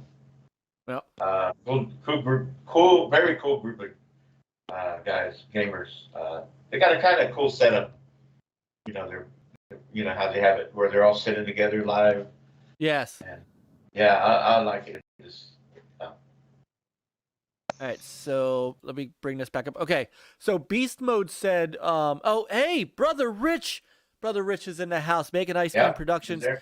He's getting back into the game as well after recovering from Hurricane Ida, and another one that I'm so happy to see back in action, back online. He actually just took over. I don't know what transaction him and Pete did, but he has officially taken over the Evercast. So if you need your handheld retro fix on Saturdays, that is your show. Him and of course Classy Game, formerly known as OEB Pete, now Classy Gamer Fun Pete, and Kill 9, and they do a great job. And of course, fellow Gamers United Guild. Now, we got a lot of GUG in the house tonight. So. So Beast Mode said, considering has to be a translation error. No way leadership teams announce their consideration. That's exactly what this is. This isn't. Basically, it's like making a they agree promise to ring. Consider. It's like, okay, we agree, we consider. Right. It's like getting a promise ring. Like, why would you even announce all this if you're just considering? Yeah. Well, because I think from a legal standpoint, they have to say that. Because there's nothing in development it's yet. It's not a set in stone deal yet, right? Right. Kind of like the Bethesda deal. They announced it, but they didn't officially, say, hey, it's all done deal, right? They had to wait the following year. Right. So the way they call this here, in order to develop Sega Super Game in a particular area of building the network infrastructure and communication tools necessary, blah, blah, blah, we will leverage Microsoft's technologies on the cloud platform, Microsoft Azure, and cooperate with each other to further evolve technologies. Furthermore, now that's where that's where things could get cool. Not necessarily in the game, but maybe Sega comes in and shares technology, shares game engine tech. Because let's be honest, Sega's got some good development tech. I mean, the Yakuza games, those things are really good, and they've got some good stuff on the PC side. Pong says, just gonna say, Total War Warhammer 3 Game Pass PC Day 1 announced today. Interesting timing. This alliance will definitely benefit Xbox gamers. So there you go. There's another, it's like, and furthermore, in order to shift Sega's development environment, which changes every day, such as the diversification of work styles to the next generation type, we agreed to consider, there's that word again, Beast Mode, we agreed to consider a technical tie-up between the two companies. So that's a little more. Tie-up. That's like joined to the hip. Yeah. Well, I mean, they're calling it an alliance. I mean, they are. It's not So, and I guess in a way this is good. It's not, instead of Microsoft acquiring Sega, and it's like, hey, let's go into alliance. You know, we want to help you do what you want to do on your gaming ecosystem in the cloud. Right. And there could be other things in there back and forth, like you said. Right. Yeah.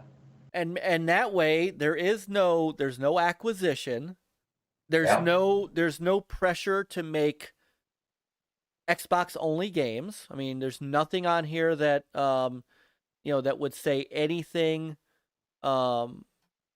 anything about not bringing games out on PlayStation or Switch or PC. But Microsoft's going to benefit from this because they're going to get money from Sega for the development side, and they could get some things out of this, like Pong said, the announcement of Total War and Warhammer 3 Game Pass Day 1. Total War Warhammer 3. Hey, what's up, brother Jeff? Go Game Go is in the house. Go Game Go. All right, eating paste. Hey, eating paste. What's up? Hold on. Eating Control V. I swear to God. I swear. Somebody had to tell me that was eating paste. Eating paste, they're not buying up major publisher. They only bought Bethesda. They're not buying Sega. This is more of a this is Sister Lupa. Thank you so much. The super chat. Just to show my appreciation to the nicest crew in gaming. Oh, thank you so much. We love you. That video finished downloading. Hey. So, I could play it while we're talking about the last topic. But I don't want to jump the gun. I really don't. I get the desire to, and honestly, as a Sega fan, again, the big joke between Lord Cognito from Iron Lords and me is, it's happening. It was a joke. I think we both are smart enough to know. But what if instead of series, it will say Sega, the Xbox, Sega X, and the Xbox. But so if Sega's, gonna develop their own ecosystem, right, for their gaming stuff, and it's curious. So, like I was saying earlier, where they have their own subscription service on PC, mobile, but what do they do as far as the console world? Do they provide an app, or do they work with the Xbox and say, we want to, these games that are on PC and mobile, they're also going to be in Game Pass, and then not maybe PlayStation, they put them on maybe PS Now or somehow, whatever. But it's all coming from, their ecosystem. It's interesting how that's going to work, right? It is, and look, this is a very, I think this is a long way out before anything really comes of it. If they're considering an alliance, I think you're a year out before you even hear anything about this. I think this is just what it is. But in the meantime, they're still going to be putting out games traditionally, right? You can still buy them digital or physical, I guess. But now you saw, like, Warhammer is going to be on Game Pass PC, right? That's what. Yeah. And then they put all the Yakuzas on Game Pass. Yep. Pretty much. By the way, I started Deal with the Atlas deal. Sony must have a exclusive deal on that for so many years, because we have not heard or seen an Atlas game come on Xbox. The Personas and all that. I don't really care for that game, but a lot of people really like it, and I'm sure people would love to play that on Game Pass. I think We're not hearing anything on that one. I don't think there's a deal in place. I think that there's a desire for Sega to see the interest level. And I think that's why they dropped the Yakuza series into Game Pass to ferret that, to try to gauge that. It's the same reason.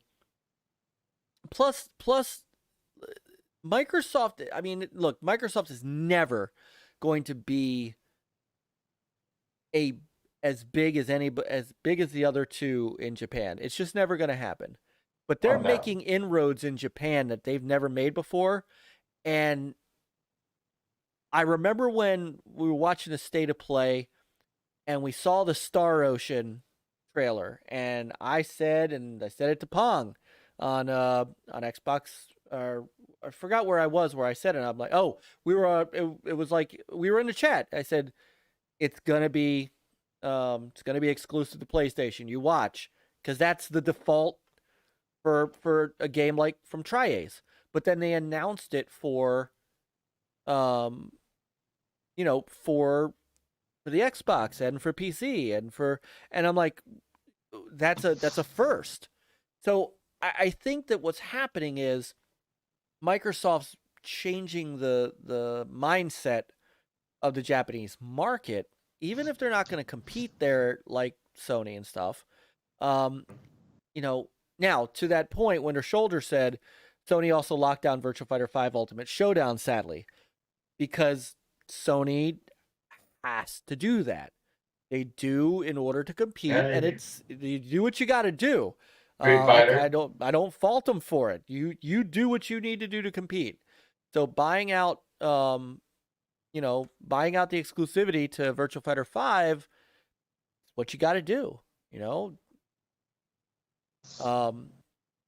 But I mean, think that Japanese market is, it might be getting ready for mostly mobile and stuff, and using xCloud to have the full experience, or it's possible that Sega is looking for those technologies and stuff in any games going forward.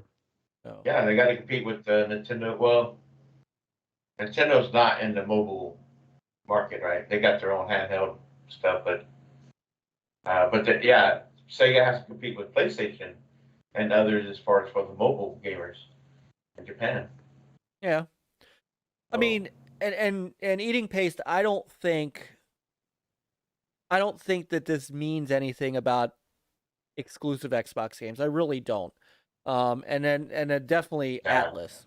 I think that this means that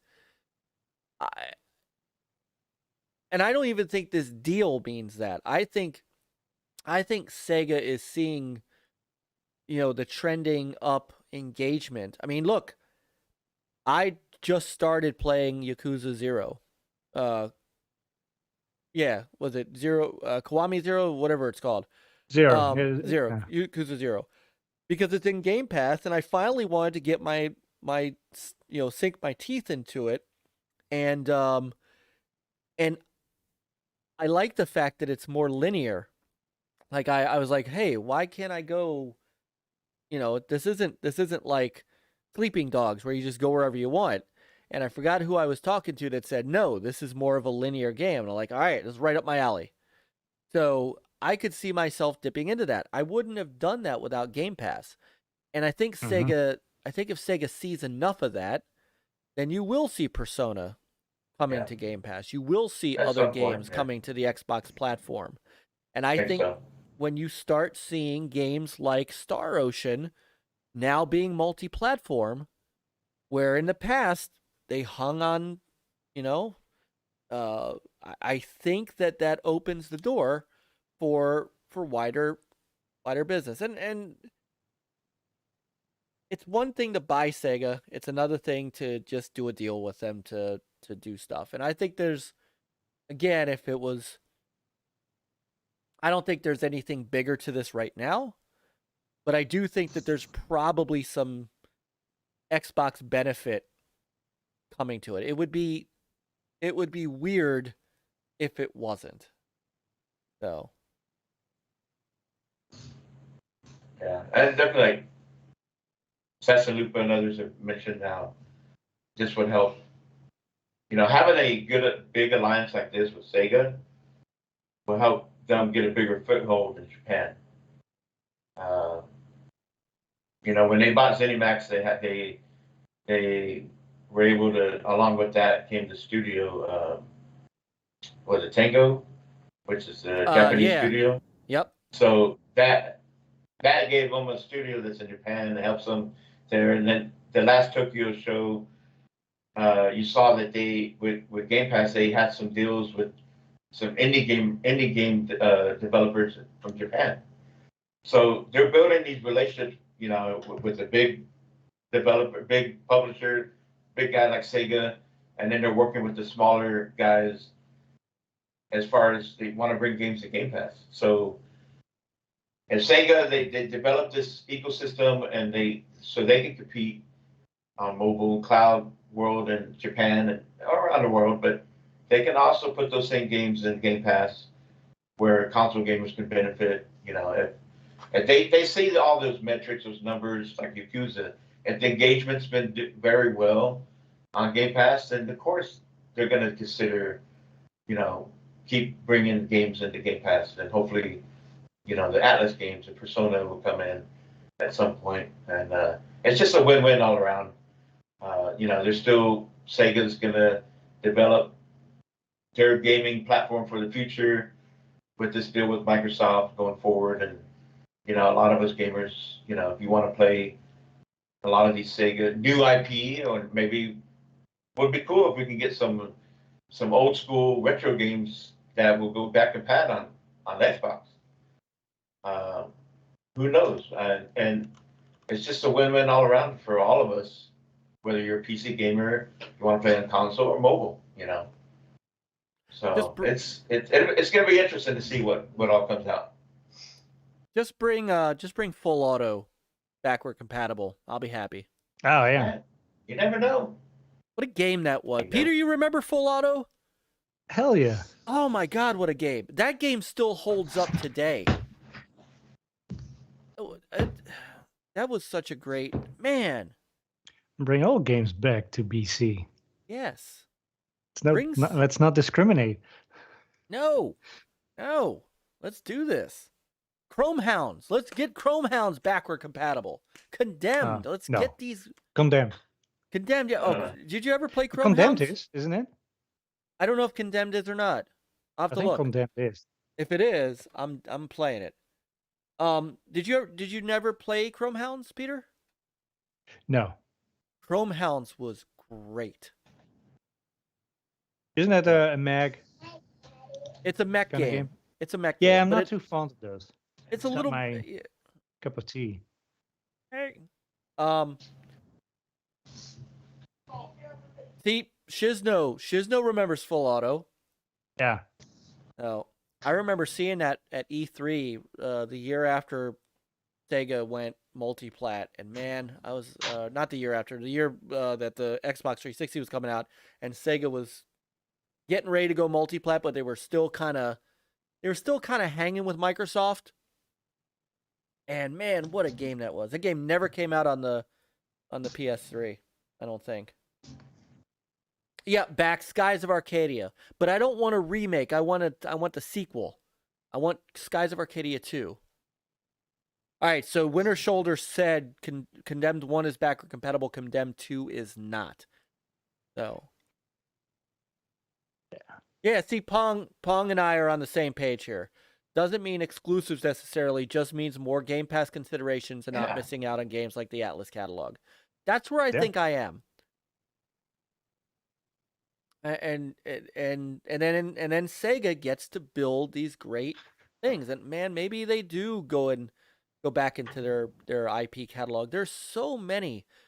I was playing I'm playing my old stuff, as you guys know, and I'm making this Saturn series, my favorite Saturn games for my collection, and it's dawned on me that there are so many games. I know they just They did a remake of Panzer Dragoon, but could I use a new Panzer Dragoon? Could I use another Clockwork Knight? I could use another Shinobi game. You know, yeah, Nights into Dreams has been ported to a bunch of stuff. Look who hopped in the chat. Oh, Viper Brother Viper Strike. Strike. Brother Frankie's in the house. What's going on, man? Binary Domain 2, please. Yeah, right. Saturn Bomberman. Jeff, I don't have it anymore. I don't have Saturn Bomberman anymore. But I do have Bomberman, Super Bomberman R on the Xbox, which you do like. Oh. Tomb Raider looked rough, especially that water with the white stuff floating on top. You stop it, Back. Don't. There might be kids. There might be kids in the chat. Would love to see Panzer Dragoon Saga remade. Ooh. I wouldn't mind that. I kind of skipped on it, and I'm sorry I did, because that's a damn expensive game now. So, there you go, Eating Paste. I do. I'll bring Saturn Bomberman and a multi-tap. So, I'm telling you, next week, guys, for those of you, my retro friends, I should have it done.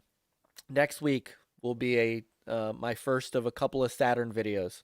You guys will like it. So, all right. So that's. I think we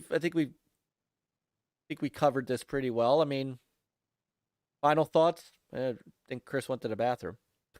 Yeah, my final thought is like, let's wait and see. Wise words. See, Yeah. Peter's got the deep thoughts. Peter, you take. So, all right. So while Chris is coming back, we can head to our next and final topic of the night. The topic is, what is NFT and blockchain? Yes. What is It's NFT not a fighting blockchain? game. Oh. Yes. Hold on. Why is that not lining up? Now what the hell happened? I don't know. I don't care. Oh, I see why. No, that's it. What? Oh, for goodness gracious. All right, that's fine. All right, so Chris is back. Xbox just announced on Twitter that their collaboration with Epic Games on Unreal Engine pixel streaming in Azure. What? Hold on. I saw that. Breaking news? No, I thought I saw it yesterday, the other day. Hold on. She said they just announced on Twitter. And Man, that's it could Xbox be. just It could be. I could be. I look. I've been busy at work. I could be off by we could all be off by a day. Yeah. Remember, AssassinLupa. Lupa lives in the future. Remember? She does. That's right. So, hold on. Xbox. Let me do this. Xbox and Epic Games, and then we'll get to NFTs and blockchains. I do not see anything. Oh, hold on.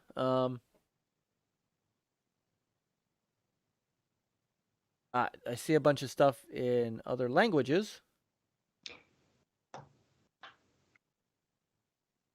All right. Well, link your Xbox so you can claim it. Oh, never mind. All right. I'll find it.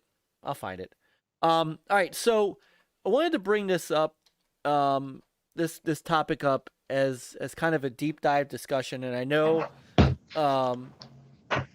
Peter, you've got some definite thoughts on this. Chris, I'm anxious to hear your thoughts, and I have my thoughts as well. So I know people are going to immediately jump to, in television and Amico, and of course because they have announced, when they announced the physical games, game boxes, inside is an RFD card that links to an NFT and a blockchain. And so we started to say, they started to explain what that was. And then all of a sudden, all of a sudden, the gaming industry is steadily heading towards blockchain and NFT. In fact, yesterday, EA called NFT and blockchain games the future of our industry. Yeah. Okay, so all right, I'm anxious to get you in on this. So here's what, let me do this. So for those of you who don't know what it is, this is I've looked around and gotten some definitions that you know, hopefully can help at least frame the debate. So NFT stands for non-fungible token. All right. What it's supposed to be is a verifiable digital asset that's traded on a blockchain technology. What that means is instead of a code that unlocks something that's like a one-time code, your NFT can blockchain backwards to give you chain of custody. So the way that Intellivision announced it, right, was that, I'll tell you what, let me grab, I know everybody's seen the video. Hey, what's up, Frankie? Yeah, I might have a little bit take on it. I'm kind of looking at it Myke from another explain end. a little bit what it is, and then we'll delve into so our thoughts. Yeah. So here's Moon Patrol for the upcoming Intellivision Amico, whenever it may launch. And what they put in the box is a card. And on the back of the card, I'm not going to let you guys see it all, but on the back of the card is a code.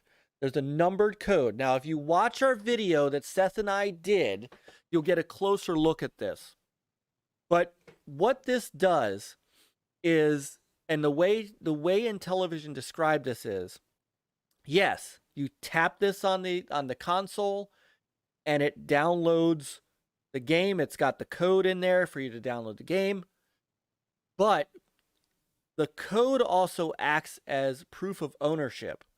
So the one thing that you could do with this that you can't do with, say, game you buy on the Xbox, PlayStation Store, or Steam, Epic, any of these digital games, the one thing you can't do once you've used the code, you can't give that code to somebody else. There's right now no way. There's no way to trade. There's no way to sell. There's no way to anything. What this allows you to do, But this that could allows be, you to possibly, and this is where I think this may come into play, and why I think EA and Ubisoft have kind of jumped into this. This is transferable.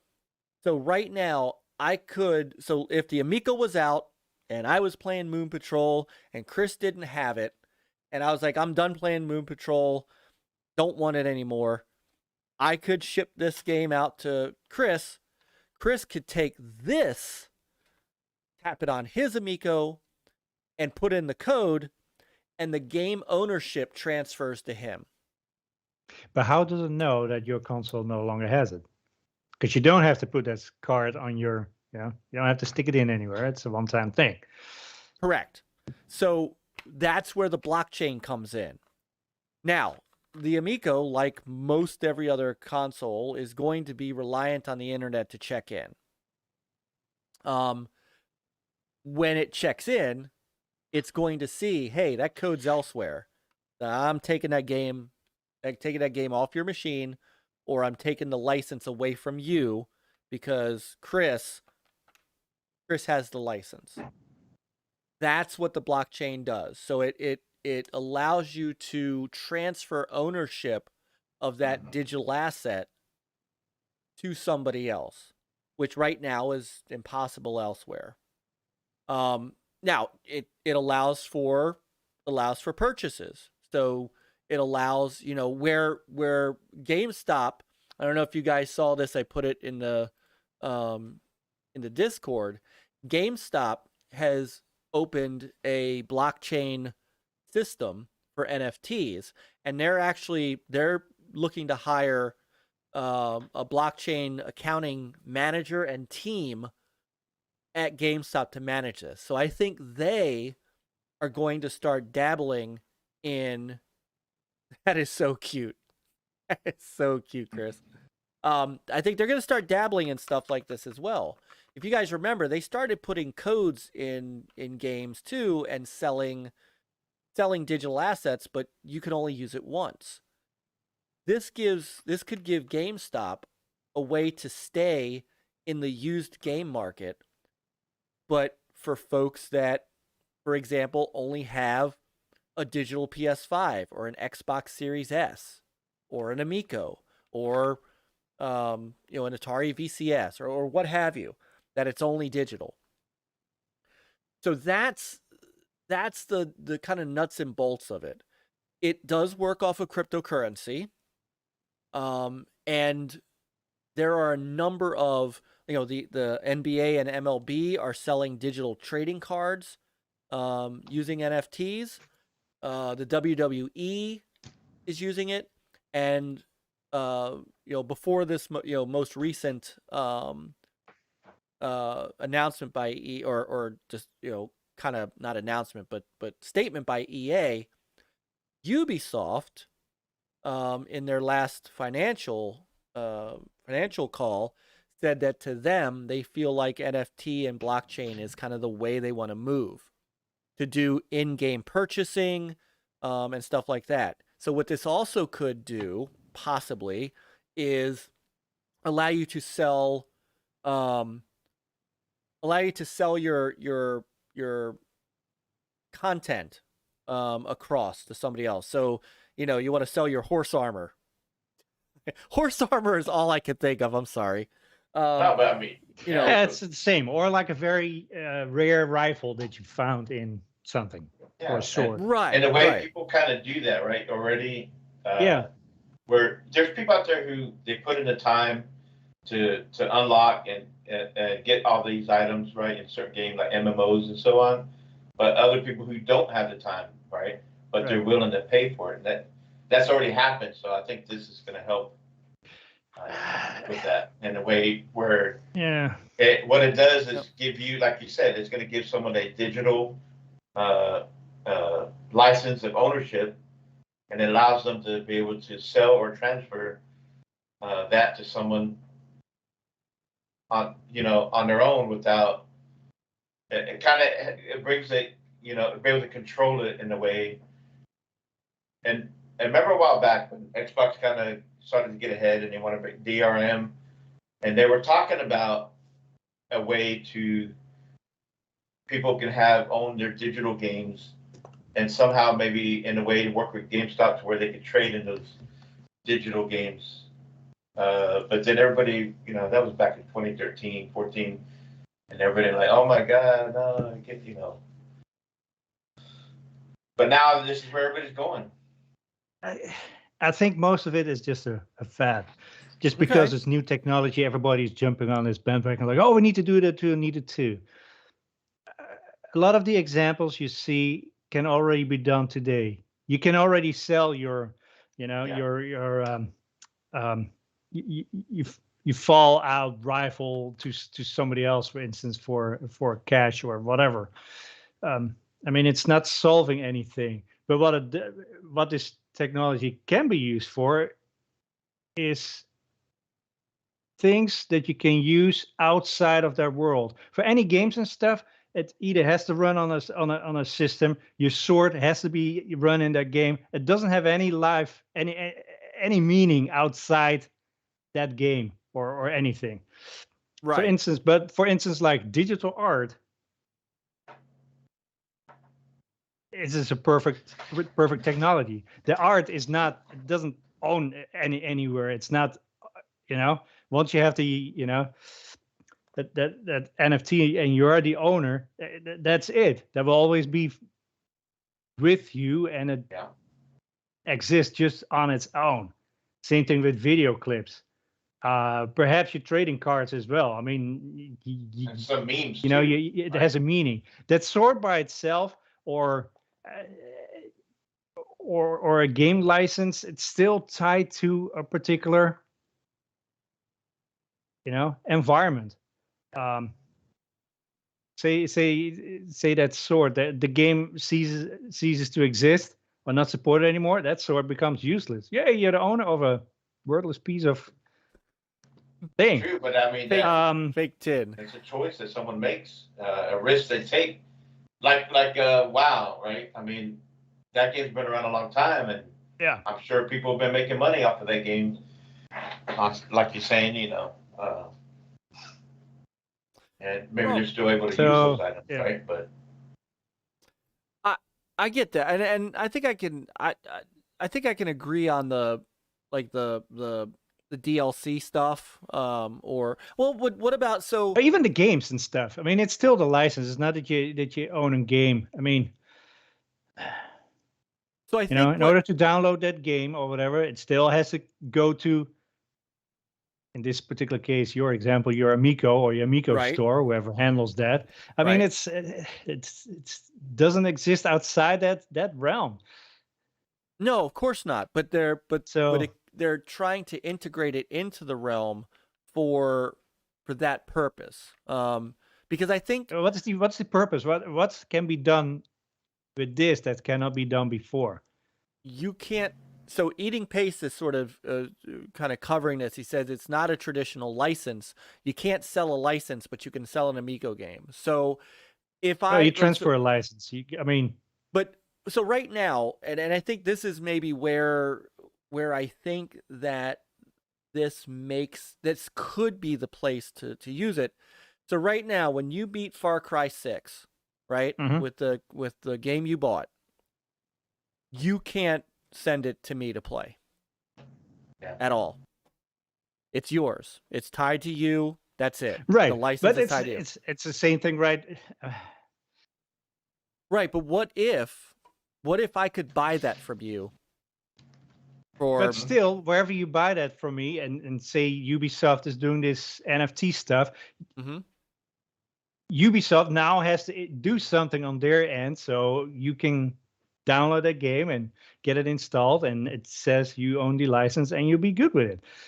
Yes, which is what It's not maybe magically. they'll make it It's cut. not a magical thing. It's they of could course have not. it that you could trade codes and other stuff by check in, check out who has the right ownership. But this may be a better way of doing it. That there's a reason that we've gone almost 10 years after the launch of the Xbox One, who talked about stuff like this, and no one's done it yet. I think they were waiting for the mechanism to do it, and maybe the tech is NFT. I mean, the only thing that I can see is that GameStop might still have a reason to exist with this. Yep. Because they can put it on the shelf. Right. The only reason. But that could be a very But powerful who cares reason. about GameStop? Me as a consumer, I don't give shit about it. Well, look, but think about this. Go ahead, Chris. Sorry.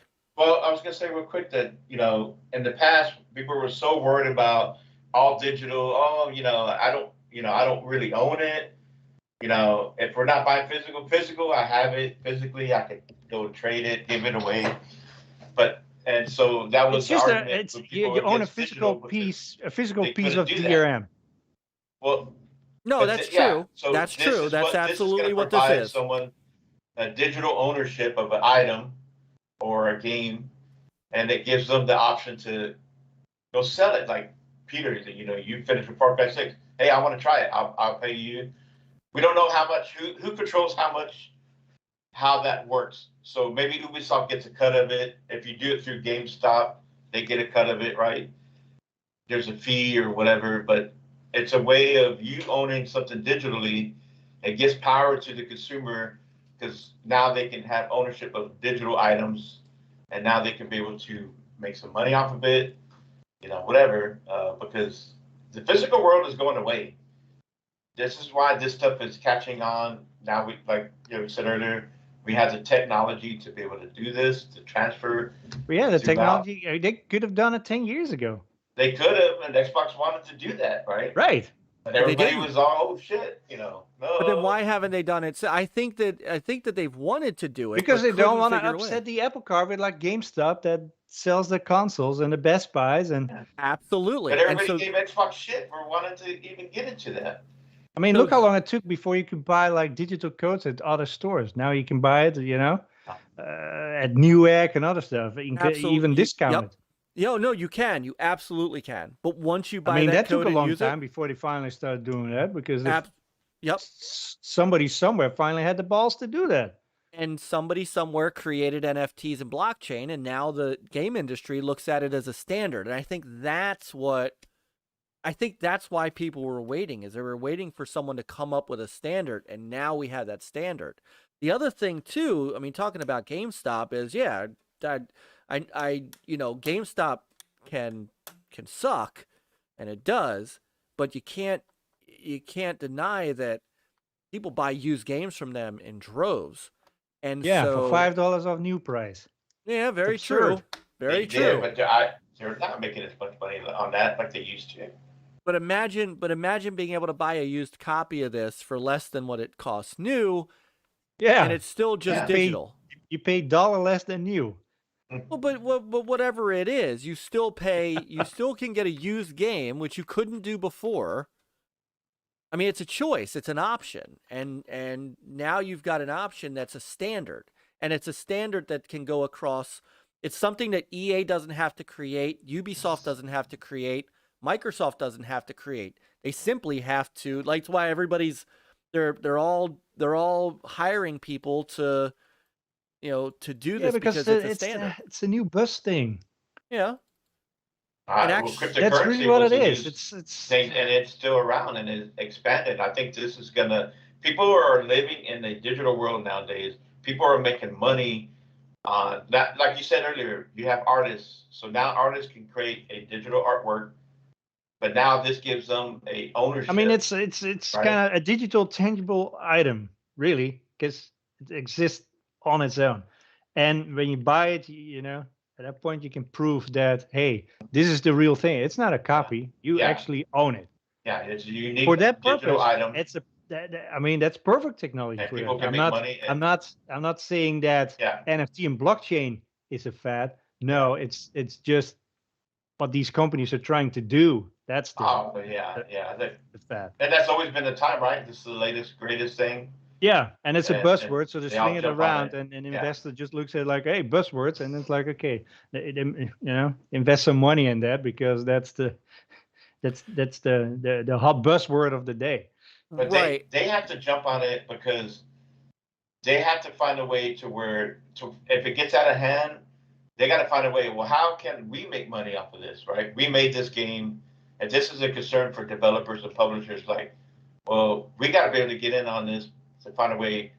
Where's our cut? We made the game, and people want to go around selling this game and all that, or trading it. But how do we, they got to get their cut in it, in some way, like GameStop, right? And I would agree, and I think Paste is saying it too. I agree that you could use this for evil, most definitely. Oh yeah, you could use this for evil, but if this can give you a level of ownership over a digital game that you didn't have before, and the ability to transfer that ownership to somebody else, I don't see the bad in that. You're gonna have like I digital said, pawn if shops that making money off of people.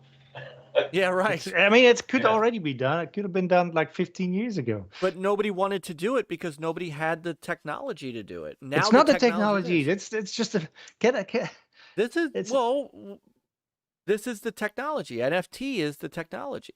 The blockchain piece is the technology. It's the backbone. Yeah, but you could do it without. But why when you have this? What is the? I mean, why would you? I mean, yeah, but this gives you ownership, right? A digital ownership of an item. But if the other way, you don't really technically you don't have ownership. All those people that are working on these games and you never have ownership of a game. You have right, and they're rented just the selling license in their hard work exchange for money. Stuff. Yeah. And that's not going to change. They're not going to sell you the actual game. You don't No, have you don't ownership own of the game. Right. You don't own the No. code. You don't own the right. No, But I own this. And even though this is digital, Congratulations, sir. Thank you. Congratulations. Even though this is digital, I can do whatever with this I want. I can sell it. I can trade it. And it's still digital. I can give it away in a giveaway. And now it's useless. No, it's not useless to me. Yeah, you don't even have an Amigo. They're not out Well, okay, so smart Alec. yet. Yeah. Don't rub it in that we don't have our Amigos yet. Don't rub it in. But you know, the issue is that nobody's wanted to do it. I wouldn't. Who wants to build that? I mean, that now you have a surefire way to do it, and you could track it. And that's the other thing. That's the part of the blockchain is you've got that back chain of ownership that you can completely track. Now, and this is the other piece of it, and maybe this is why these companies, this may be why people are trying to get into it, is the used game market has been something that developers don't get to see. They don't get a penny of that. Maybe now they do. Yeah. Maybe now they get. All right. So you're humbling. So then me. they're in charge shows of. us. I mean, how would they make money if this is NFTs though? Because I would think when they say anybody hey, else. you're the new customer of this code, now it's gonna cost you $1. No, I think they would get 0.00001 Bitcoin. No, but maybe they get. Maybe it's like a royalty for the sale. I don't know. There you go. Maybe like NFTs YouTube. have a built-in royalty option. So Yeah. I sell you the game for $49.99, and it's used, but Ubisoft gets $5 of that Every time there's a sale. every time there's a sale. So it's a way for them to make money on resale as well. I mean, it's like YouTube, the monetization on all the channels that are, they're putting in all the work, and YouTube is making the money on their end. So if, let's say, a lot of these MMO games where you got to put in a lot of time, there might be something there you have to sign, and where you agree that any NFTs, anything that let's say you put into work, you create something, you unlock this, and you go to sell it. Well, that developer of that game is going to get a cut of it every time, if you go sell it. And maybe there'll be some to where, how like some developers are like, hey, go ahead, and we'll allow you to mod whatever you want. And so maybe some will be like, go ahead, it's you're putting in the work. If you want to make an item in the game or unlock something and you want to sell it, go ahead. Because maybe they look at it as that it's still bringing in engagement to the game, So someone said, "Hey, I'm going to come in and start playing this game, and I'm going to buy all this stuff that someone else did all their hard work for, and now I got all this, items, in-game items." So it helps bring engagement, keep the games going. Popular games, right? And the other, one of the other things too, and this is, how is NFT different than other cryptocurrency?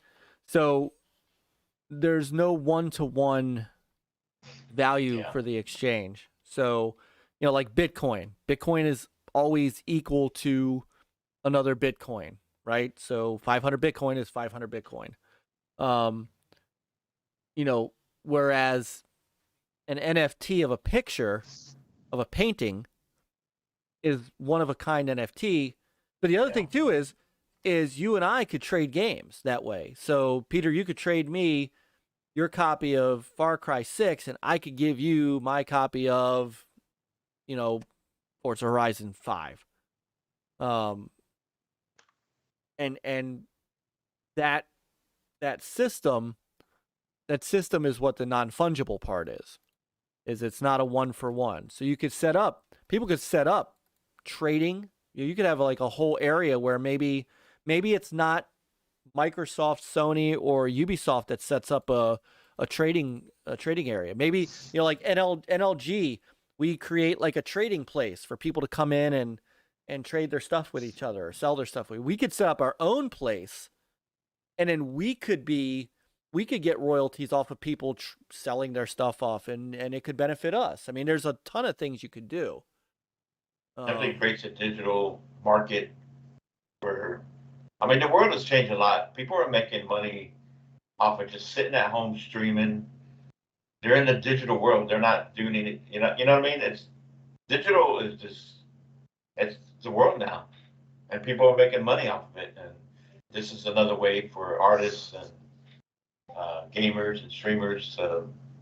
Some people don't like it, but it's just where it's at. And I think you need something like this to kind of help create an ownership of digital items for people to you know, like what you were saying, like a unique code, right? That can't be, you know, it could be a unique item, and so someone else can't really copy it and try to sell it because, you know, artists, you know, they control that digital art that they created, and if someone else out there tries to copy it, they can get sued.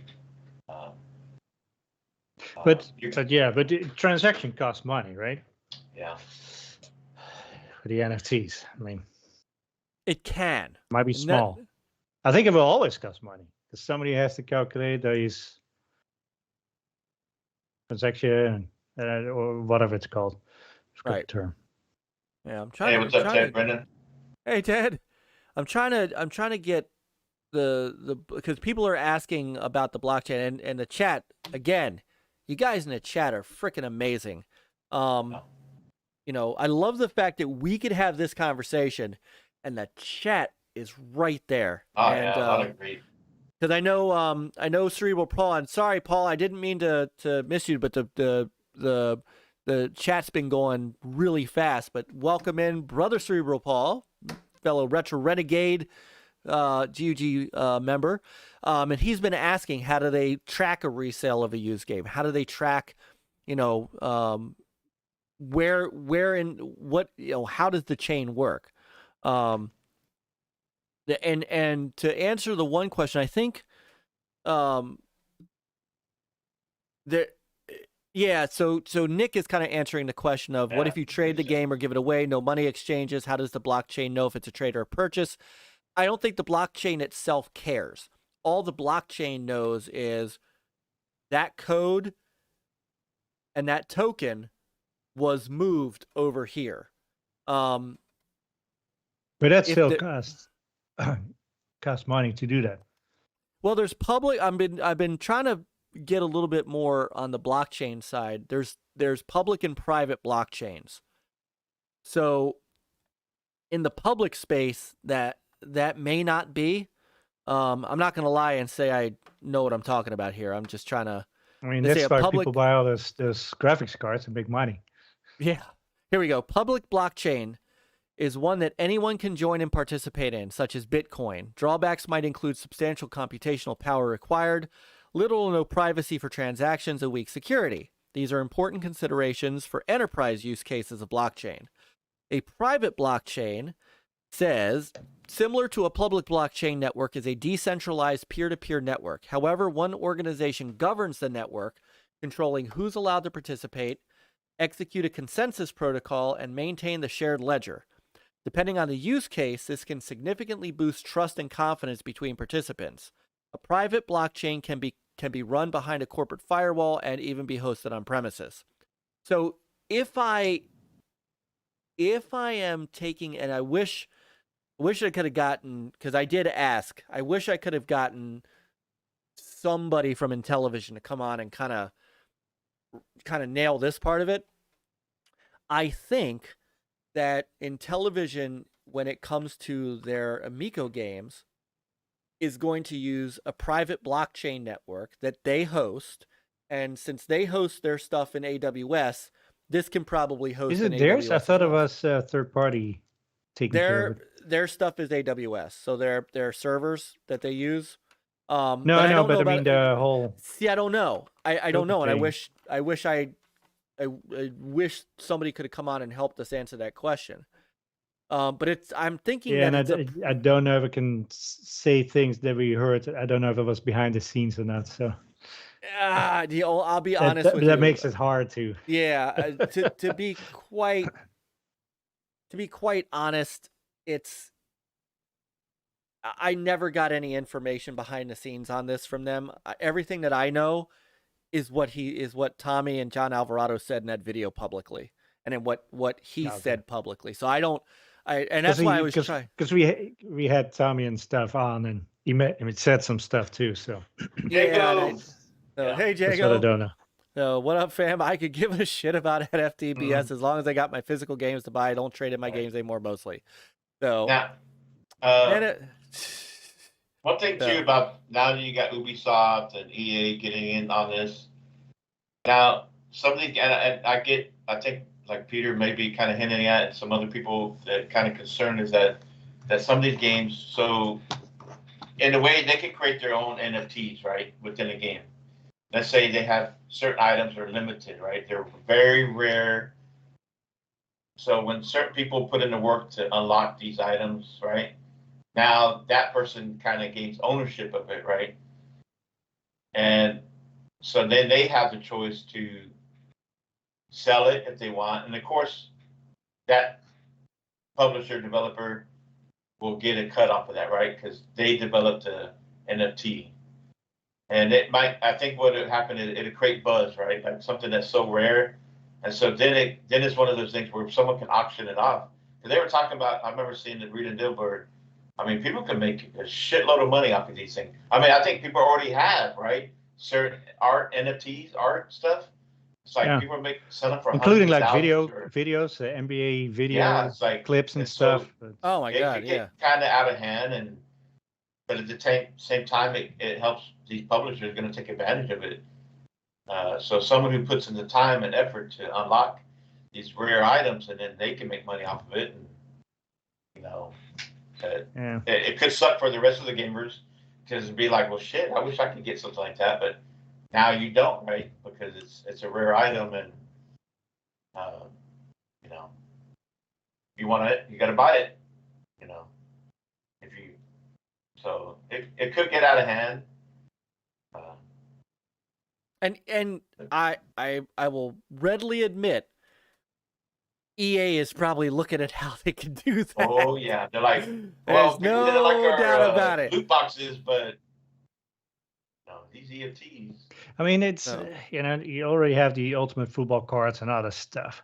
Yeah, it's for them. It's just I still see it just as being on the bandwagon. And shout out those buzzwords because everybody's doing that right now. They don't want to be, they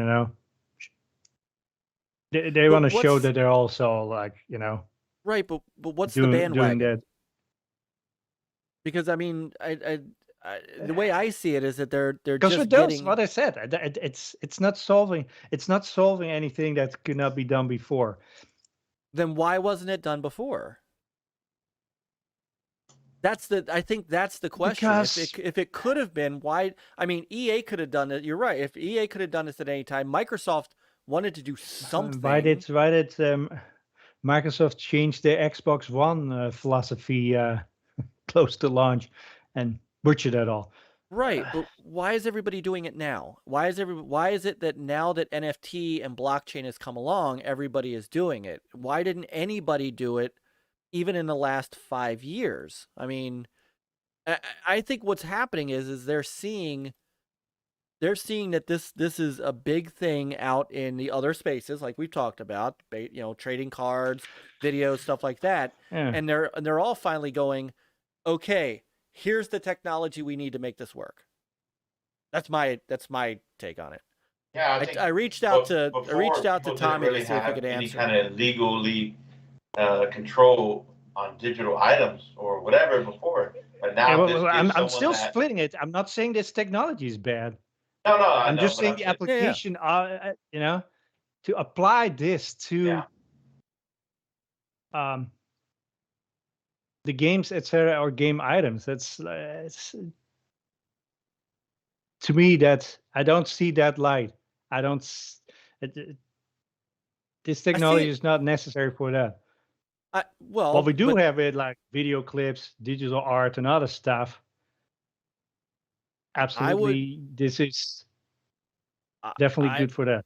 I agree with all that, but I would contend that all of these and the other things, you still need to have the ledgers. Somebody's still in charge of something. So that's why. Yep, you're right. That's why GameStop and EA are hiring for that. No, you're absolutely right. You're absolutely right. You have to create that. You have to create that. You have to adjust it. You have to be there. It just seems to me that if I think these companies have all seen how this technology works out in that space and said, okay, here's how we can do what we've wanted to do for years and just could never figure out how to do. I think a lot of it has to do with not being able to build something proprietary, because each company would have to build something proprietary for that to work. I mean, I think we could all agree on that, right? Microsoft and Sony and EA and all that would all have to build their own proprietary systems. This, you don't have to do that. You have to build the network, but it's like having Microsoft Windows. Everybody can build a Windows network. You still have to build the network, but everybody can build it off of a standard technology. And I think that is what that's the allure of the NFT and the blockchain piece. And I think it's what, when Intellivision was looking at this, it was that, or this was just basically going to be the same old. Tap it to your Amico. And I don't even think 2 years ago they were thinking about NFT. I think they just talked about you tap it on your thing and you own the game, and great. I think once they realized that you could use that to sell this thing to somebody else, that's when it became, okay, we got to go with it. And I think as the bigger companies are seeing that, they're like, okay, wait a minute. That's our way in to doing the things that, maybe we just couldn't build it ourselves. And now you got something to build it on. That's what I think is happening. Do you think that Xbox and PlayStation, but maybe not Nintendo, but all the games that you own digitally, that they might incorporate this in a way to where saying, okay, now all your digital games are now you're open to sell them, trade them. Like Peter said, there might be a fee. Isn't that the reason why the physical Amiga media is more expensive than digital? I mean, sure, now they throw in a coin and other stuff, but that's coin, and a card is not twice the price. True. Now maybe that does solve another issue too. Thinking about it, and I'm sorry, Jago, I know you like your discs, but what if this also begins to transition companies off of disc games, right? Instead of having to produce and press discs, what if the future of even the physical, like this, the stuff you buy at the store, is just this from now on, but with the ability to trade it back in and do all the things you could do with that magic round DVD, Blu-ray, but just this? What if that's the future? But going back, that thing only works on Amico. This does. And Amico, yes. But Xbox games only work on Xbox. PlayStation games only work on PlayStation. Exactly. So, I mean, Xbox could make it so you could trade games, even with codes and other stuff. Or even it could be now. I mean, that's why, it's the whole licensing can be done. Like, that's why you have your free weekends. So you temporarily have your license, or games with gold. If you're no longer a gold subscriber, you lose access to those games. That's what I'm saying. It's like within that Amico realm or Xbox realm or PlayStation realm, that thing, even though you can trade it, it doesn't have any. It does not really exist outside that realm, or doesn't have any tangible value. Like a digital Right. piece of art does, because it's not tied to anything. Right, but an Xbox game or a PlayStation game has value to another Xbox or PlayStation player. Correct.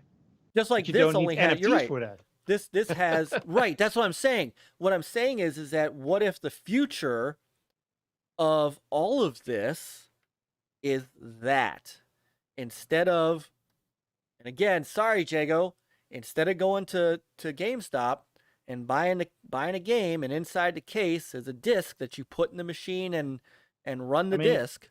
What if look at PC? I mean, you can barely buy any PC discs, so right, and that's why. So I mean, it's already like you're either Steam or Epic or something. Right. So interestingly enough, Steam has banned NFTs, but Epic has embraced them. So Epic's like, as soon as they saw as soon as they saw Steam ban them, they're like, oh no, we're all in. And maybe that's a way for them to also be able to open up some sort of trading shop. I mean, you're right. It's gonna always be in those ecosystems, but it gives them something that they didn't have before. And it's Epic Games that check to see if you have the rights in order to download and play that game. And that's right. So that's going to be incumbent on Epic to build the private blockchain network for that.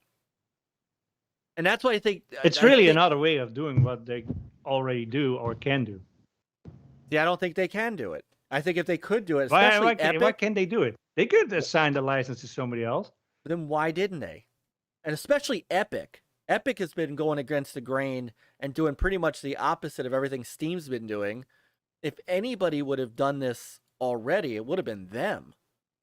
And Microsoft, I mean, Microsoft had talked about this in 2013, especially now that they've sort of, I mean, let's be honest, Microsoft got vindicated. Microsoft called this 8 years ago and got blasted for it. 9 years, whatever. Got blasted for it, and now you're seeing exactly what Microsoft was trying to do in the first place play out.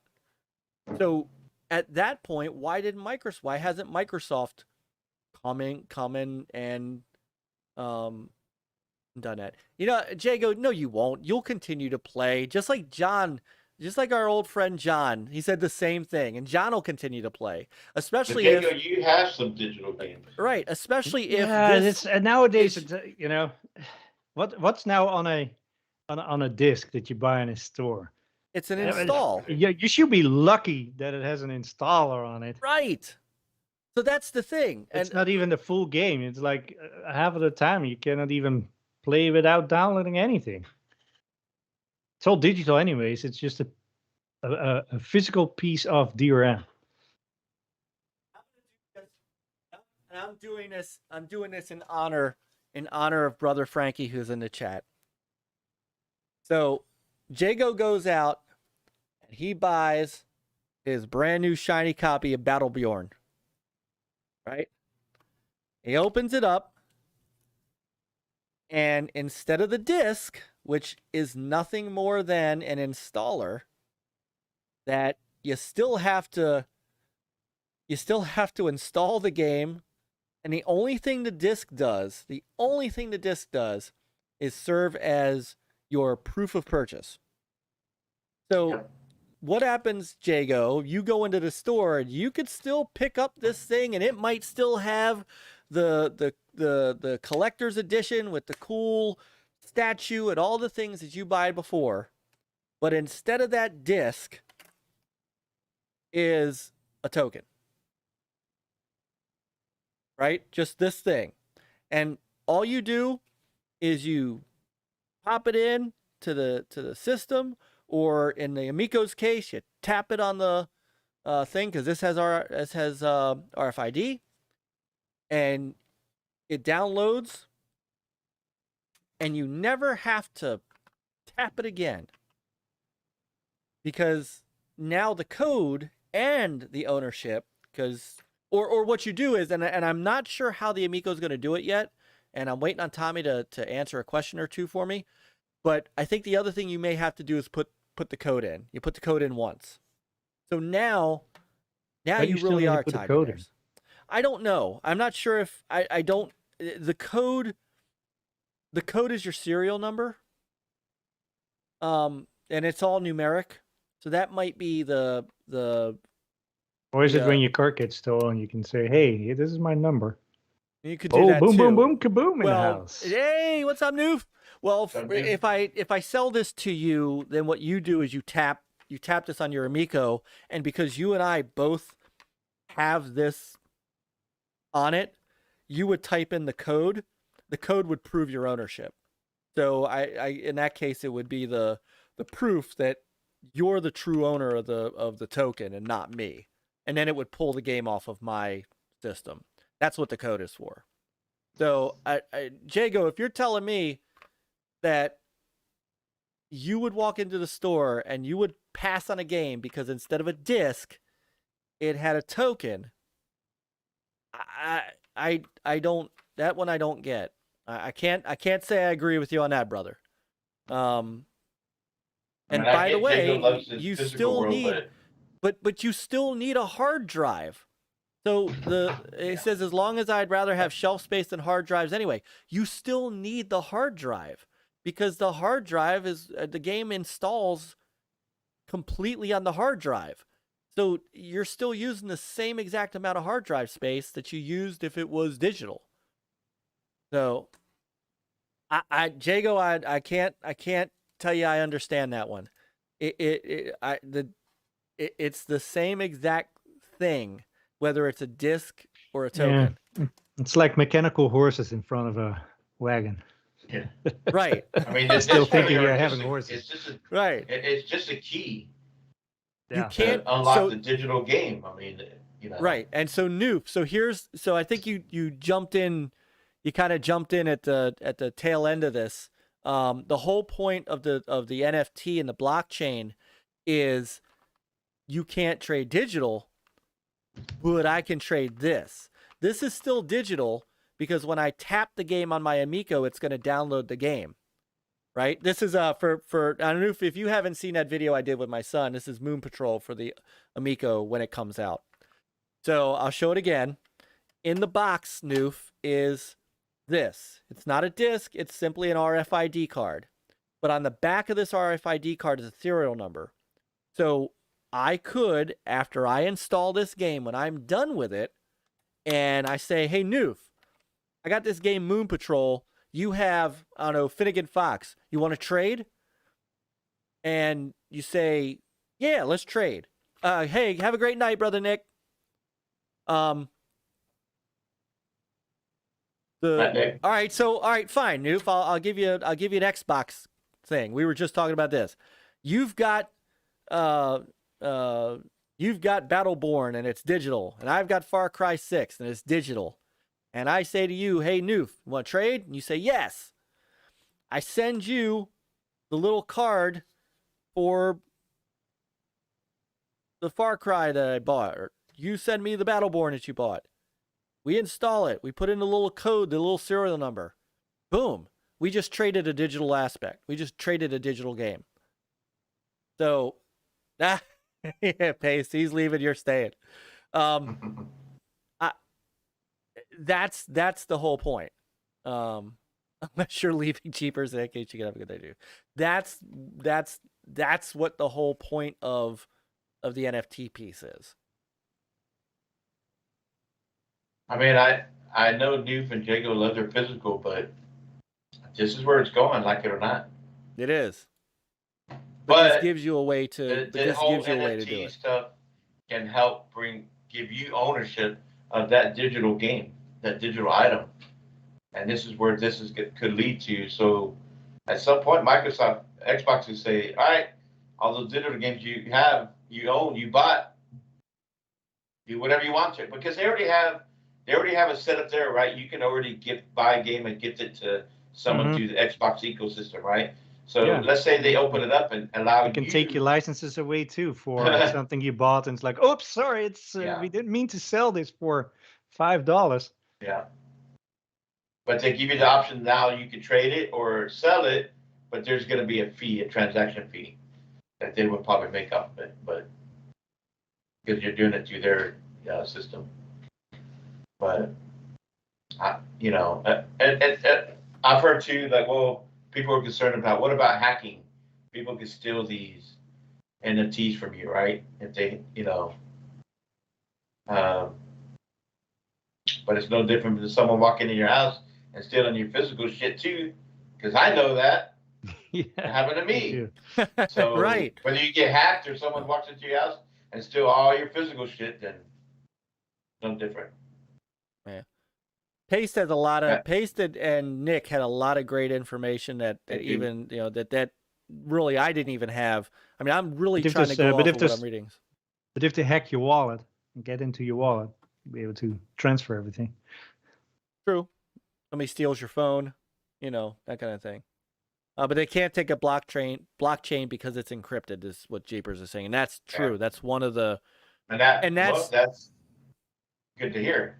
Yeah. And right, you can't, and what Relic is saying too. So Peter, you were asking what the code on the back was for. You can't hack it because you have to have the code on the back, which is the serial number, to go with the token. The token just by itself isn't the be all end all. You need the serial number to verify that token actually, that you actually have ownership of that token. Kind of think of it like this is a weird analogy, but follow me on it. It's almost like multi-factor authentication. Right. You have the token, so the token is your right. Your and you have your passcode. Right, and that's your. I'm glad you understood that. I figured you would, of anybody. you and I would know what that is. So think of it as a second layer. It's your MFA. Trying to think if there's anything else that I saw in this, and there are a bunch of developers that are petitioning Valve to unban blockchain games. So who knows what'll happen with that.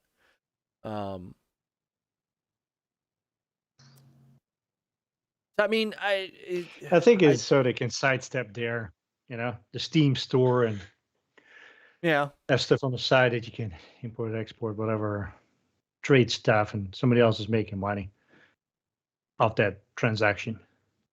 Yeah, well, the publisher can open that up, right?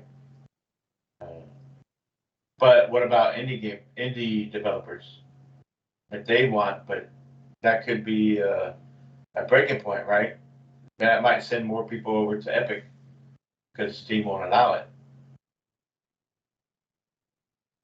Yeah, it could be. Maybe at some point Steam will have to agree. In the end of the day, is whatever makes them the most money. That's what it will go. Yep. With. Yeah, but I do think, and I'm typing this to Jago, I do think this is a way, if it's done right, this is a way to keep the best. I think the only thing physical is your Nintendo Switch cartridges. Yes. I think that's the last remaining thing that's really like, because you can pop those in where you're not connecting anywhere. Remember that submarine? Uh-huh. The Switch will be your friend as long as you can charge it every 3 hours. Right. it's like driving an electric car. Yeah. Anything else is like that's ship as seal. Yeah. No, I mean, Switch your PlayStation, your Xbox disc, it's like it's worthless. It's almost for nostalgic reasons, so you feel good that you still have something in your hands. Right. And it's nice, it's like it's gifts. If you have to buy somebody a gift and you get it, you have something tangible in your hands, like, oh, look what I got, and you look on your shelf and like, look, here are the games that you have. On digital thing, it's like, what do I have? I'm tracking it in a spreadsheet to see what I've collected over the years, but it's. You can have some digital collectibles where, I brought this up in the past. It'd be nice if they, let's say, let's say Forza, right, or Lego. You know, here I bought me a Lego set, and it comes with a digital code. And so now this is a collectible, but I have a digital code that's, for the game, because I bought this collectible item, right? Or that, the Halo, it could be a digital code on the bottom. And so you got a digital game, but then you put this on your shelf and you have, I mean, that. Yeah, with NFT, your games will not be cheaper, even all digital, especially on the consoles side, it's not going to be any cheaper. Well, but if even like digital, I bought Resident Evil 7 like 2 years ago, or whatever, and since it was like Play Anywhere, it was cheaper to buy it in the PC Windows store than on the Xbox store. Even though those games act the same way, you can play it on both platforms. Right. So yeah, but I think you get better deals on physical now because the stores, the box stores, they want you to go into the store. They want to sell them. Right. And also, like when they dump them cheap because it takes up space. And space is exactly. That's real estate. Yep. Yeah. Yes, it is. Yeah. Yes, it is. And with digital, it's like, right, because it's right. There's no space, and that's why I think, and maybe this is where I need to articulate what I'm thinking a little better. In my head, what I'm seeing as well is, and in television. So in television is going that route also because they don't have a disk drive in their thing. So how do they do physical without having a disk drive? Microsoft and Sony have consoles without disk drives. To them, how could they sell something in a store without a disk? Remember buying PUBG with a code in a cardboard box? Exactly. Well, that's what I was saying earlier. So imagine you can buy a collector set like this and have the digital code on the bottom. Right. That's just and then right. So you could still buy that. Yeah. You could. No, but what if you didn't have to, Noof? And that's I think where things are going. It doesn't mean that you give up. I think this is the gap. This is where you bridge that gap between the people who absolutely want to buy physical product, want to buy collector's editions, because I didn't, if you guys haven't seen that video, the other thing that came in the Amico boxes is a really nice collectible coin and a really nice 3D lenticular card. So these are limited edition collector's boxes. So not unlike buying a statue or buying something special. It's just not a disc. It's a digital game, but it's a digital game that I can sell, trade, or give to somebody else. And that's, I think, the big difference. It's something that I can hand to Peter, and even though it's digital, I can hand it to him, and he can go and play it. And I don't have to. Yeah, but these are limited editions. That doesn't mean every game Amico's going to have is going to be like this, right? Yes, it is. Yes. Oh, they may not have coins or lenticulars or all that stuff, but every physical product. Well, one of the things they had talked about, and he did talk about it publicly, is imagine, like, is it almost exactly? See, you had it nailed, Chris, with the Halo statue. He had talked about having like a Hot Wheels car. Yeah, the Hot Wheels car is the RFID. The Hot Wheels car is the token. Yeah, that would be badass. Hey, brother YOBY. So, and the way Nintendo kind of did that, right, with the amiibos, the amiibos. And so those are digital RFDs, right? You tap it, and you get that character, right? Amiibo character in the game. Did nobody see what Paul said?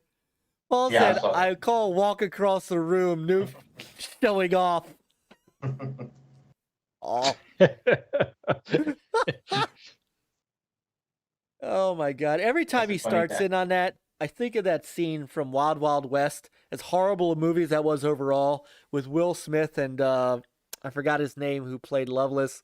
Loveless has no legs, and Will Smith just kept making jokes about how he couldn't walk. Anyway,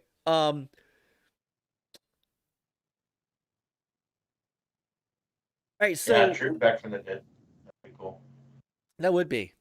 So this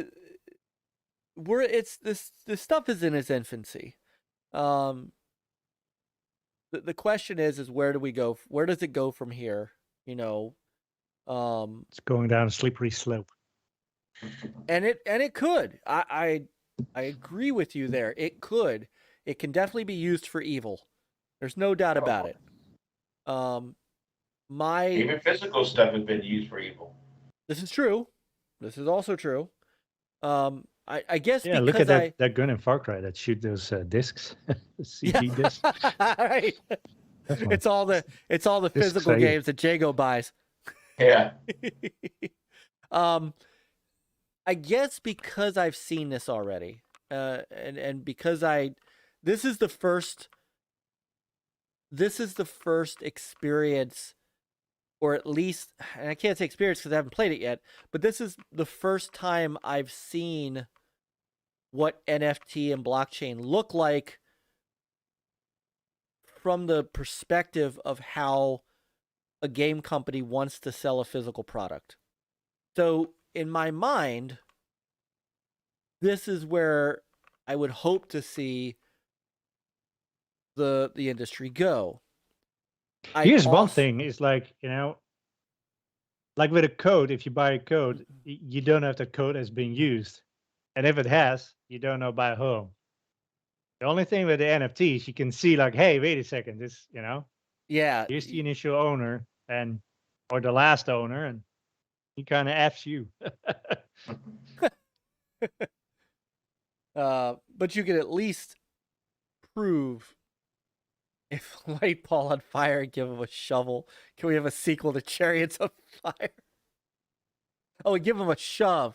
If we light Paul on fire and give him a shove, can we have a sequel to Chariots on Fire?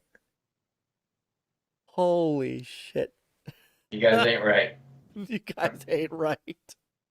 I love you all.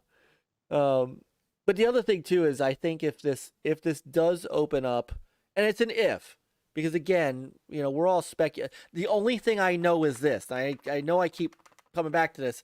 This is the only thing I've tangibly seen at this point from the gaming industry. Everybody else is like, we want to get into it. We're hiring to get into it. You know, you may be totally right, Peter. The whole thing could just be used for crap. What I'm hoping is that people follow this, and this becomes, you know, if you're gonna go digital, then you still give Noof and Jago what they desire in something they can hold on to, because Jago said it earlier.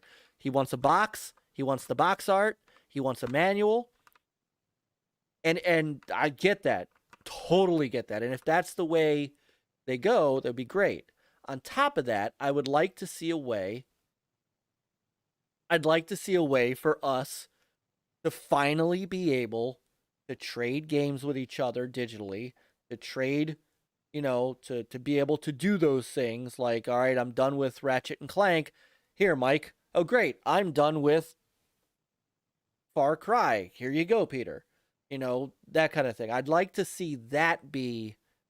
Yeah, but PlayStation could have already done it. Well, I have it physically, so I could technically mail you the disc.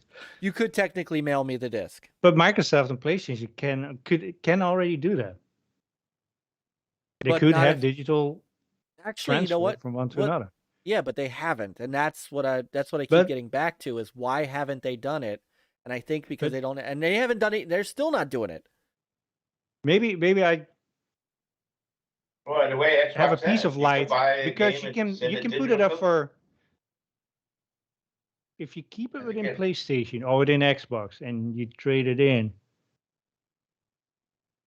you don't have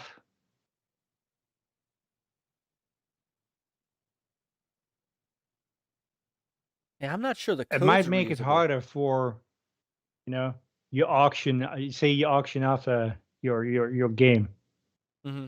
Granted, it will make more sense if something is more rare than a copy of Forza Horizon 5, for instance. But now here's something else that you just said. Because then you can put it in, you know. No. But game share is not the same, Lupa, because game share doesn't transfer the person. There still has to be a host, and there still has to be someone to connect to the host. That's a little different. But what you just said, Peter, I think is something that I'm keying in on. You said, "Well, I could mail you the disc for Ratchet and Clank." No, you couldn't, because I have a digital PS5, so I couldn't play it. However, if that copy of Ratchet and Clank you bought was an NFT, you could, because then I could just take the NFT, install it, pop the code, pop that serial number in, and boom, the blockchain takes over, transfers ownership, and that could be how Microsoft and Sony bridge the gap between their two consoles, and how people who want to buy physical could still sell games to people who have the digital consoles. Maybe that's a way they can do it. They haven't had to deal with that before until the Series S, not the Series S, but the Xbox One S, and now the digital PS5. Well, yeah, now it becomes more important in order to transfer licenses for the digital consoles, etc. Right. So maybe this is where, Jago has gone Mad Max on this. In 50 years, everyone's going to be driving around in a bleak landscape searching for a physical store to buy something, but realize all the digital BS brought them into the Mad Max universe. Hey, no. And even the physical disc nowadays, they still have a digital code to them, right? To each of those discs. So when you sell it back to GameStop, they do something in their system where it's not like you tied to your console anymore, right? So when someone else buys it used and they go put it in their system, then it's still the digital code in that disc allows them, then they can download it and then download the rest of the game on their system, right? It's still some kind of digital code tied to it? No. So with a disc, the disc is your proof of ownership. Like every time I want to play Battleborn, I got to go put the disc in the drive. That's how it can tell. So if I sell this back to GameStop and they sell it to you, I no longer have the disc. So if I go to run the game, it's going to say, "You don't own the game, please put the disc in." Or it'll give me an option to go buy the game again digitally. And then once I buy the game, I've bought it a second time. So that's how they do it with that. Digital codes, GameStop won't take back a digital code, because once you put that code in, that's used. It's done. It's yours. So that's where I would like to see this bridge that gap. Well, that's what Xbox was trying to do a few years ago. And I remember at first, I guess GameStop was not keen on that at the time, right? Right. They still wanted to sell the physical. Because they weren't getting a cut of it. Yeah. And the other crazy part is, when they were talking about their game sharing, I mean, the truth is they didn't have their plan fleshed out just yet. So we don't know how they were going to do it. Hey, Scott P, what's up? He just got home from the second shift. Now, you know who else I'm waiting on, Peter, before we can actually wrap up the podcast? Pluck. Yeah, it's happening. I know. He's probably playing maybe Forza Horizon. Yeah. So, by the way, for those of you, since it is midnight, for those of you who did purchase the Forza Horizon 5 early, as well as those of you who are Call of Duty players, Call of Duty Vanguard is now available worldwide. I know. And thanks to digital, you can play it at least for now. You don't have to go to the store. Brian says he could pull his Game Gear out and play offline, real physical media. That's true. I can go play my my Saturn. I can play my Dreamcast. I could play my P. Actually, you could play Xbox, Xbox 360, PS3, PS2. You basically could play anything offline up to the Xbox One and PS4. I mean, that's the reality of it. Yeah, there's some games you could play offline on those consoles too, but even let's a be honest, 360 has some, no. right? No, I think everything on 360 can be played offline. I know all of my library, because for a while, because of the kids, I didn't have it online. There wasn't anything I couldn't play there. But there's definitely stuff I can't play, even if I owned it on the Xbox or the PlayStation. No. Yeah, it's a weird way we're going. Yeah. I don't consider it weird. I think it all makes sense. No, I mean it makes sense. It's just it's new and it's different. It's weird was the wrong word for me to use. It's new and it's different. And I don't not get the consternation. It's not that I don't get it. You know, I just my just all the observations of everybody kind of hitting it at once is leading me to believe that people were just waiting for this technology to be mature enough that they could use it for these kind of things, and just didn't want to build their own proprietary system to do it and track it, where they've got this that's an industry standard and highly trackable across things. That is true, Relic. Even the handheld. I mean, I love the idea. You know, I'm not all digital. I mean, I like physical retro. The Switch. I would prefer buying the Switch physical. But Not when a it comes to chance, Xbox and Axel. PlayStation, Axel said, "What up, guys? I made it. I hope the show goes on for another 2 hours." Not Yeah. a chance. no, Axel, sorry. So we'll keep an eye on this, and we'll see how it comes out, and if it starts to go down that bad path, then Peter warned us. I mean, it's Oh, there's gonna be some bad paths, but I think, yeah, I agree. I think some people are But going to use it to do stuff. It's definitely going to get used for in-game purchasing.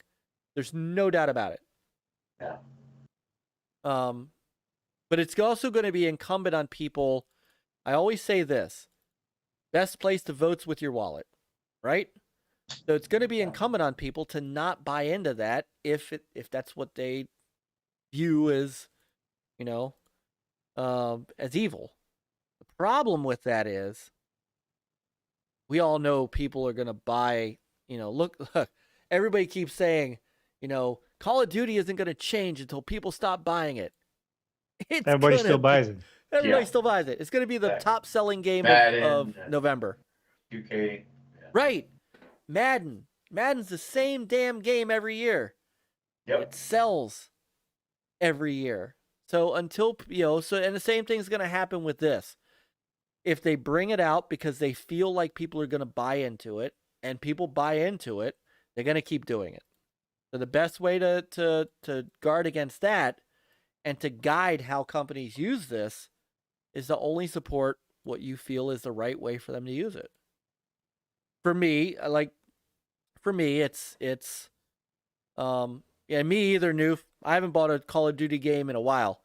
For me, it's being able to invest in physical products again without having to install a disc, or being able to sell a digital copy of a game to somebody, or trade or give away after I've played it. So not refund it back to Sony or Microsoft, but actually give it to another human being. That's what I would like to see it used for. So, whew. And as always, that's an interesting topic. It is. I'm glad. I tell you, we went an hour with it. So Good job, gentlemen. We did go an hour with it. That's impressive. One last question too. With this, NFTs and all that digital market that is creating. Well, it's kind of technically already there, but why? How come they don't announce digital sales and they still only physical? You know, Depends, like right? NFTs and all that. Some of them include digital, I believe. Yeah, some do. Yeah.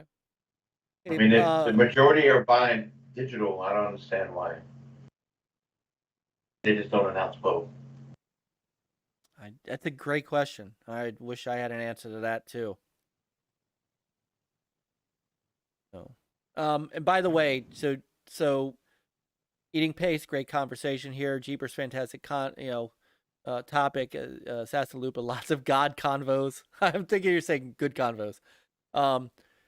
And hey, look, people on both sides of this, again, gotta shout out to this chat room. Jago, Noof, being on the that side, you guys, this is what it's all about. And the reason that we come up, the reason we talk about this stuff is because, we want to talk about everything else going on, the Sega Microsoft stuff, but everybody's talking about that. Everybody's talking about Forza. Everybody's talking about the same stuff over and over and over. What we're trying to do is, we want to talk about that stuff too, but we also want to bring some things out that that nobody else is talking about. And really, this is still in its infancy, so this is the first. I'm hoping that you guys found that this is the first real conversation that you found a show having on it, and it's great because we have differences of opinion here on whether or not it's good, bad, indifferent, worth it, not worth it, and having that diversity here for us to talk to, and then to bring that diversity in from the chat. That's what this is all about. And this is what we do, and you guys help make this a better conversation. Oh, yeah. You guys make this show what it is. So that's it. And of course, we love you too, Jago. We love you too. Of course you know that. That's just because there's different opinions about how companies go into things or technologies and stuff like that. That's the beauty of it. We're so polarized. Welcome all that, and everybody's respectful. That's all we ask. Be respectful in chat. And that's all we ask. Everybody else, they're all so polarized out there, and even in gaming space, it's so polarized. People feel like they can't have an opinion. You can't like Xbox, you can't like PlayStation, you can't like Switch, you can't be for something, you can't be against something. Or you have to like them all. Or you have to like them all, or you have to, this is a place where you guys can come and voice your opinions. We voice our opinions. And you guys could feel like your opinion matters, because it does. And we may not agree with them, and you guys may not agree with us. Hell, we don't even agree with each other sometimes. But that's what makes this so great. For you guys, that's what makes you my brothers. Is that we can have these awesome conversations. A conversation about blockchain and NFT takes an hour. And this was the condensed version. And this was the condensed version. We were originally going to start with this, but then we had to start. I'm going to bring up. You know what? I'm going to see if that Forza Horizon video while we're finishing up here. Let's see the rest of that Forza Horizon. I wish I didn't have to go work tomorrow. I'll be jumping on that. I know. I'm gonna end up buying the. I'm gonna buy the thing, and I'm gonna get it. So we're gonna play it. We're either gonna play it tomorrow night or Saturday night. It's just that's how it's gonna work. So hey, well, it might be too late. I was gonna say, possible we could do a quick giveaway before we get out? Shoot. Let's see how many people are left. About 20. Do we really? Yeah. Yeah. Yeah. Yes, we do. All right. Crap. All right. Home. How do we want to do this? Don't go anywhere, people. Back from the dead. If you're still there, don't go anywhere. Relic, where's my chameleon? I don't know, man. I don't know where your chameleon is. How do we want to do this?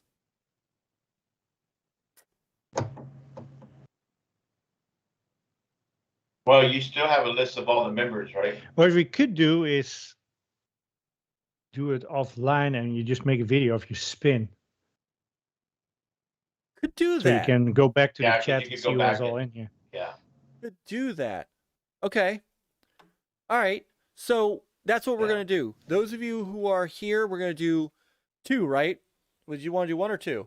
Members and I non? want to do 2. One for the Okay. members and then one, like a gift card to anybody. Just appreciation for everybody being there. All right. So here's what we're going to do. I'm going to go back and I'm going to rewatch the show.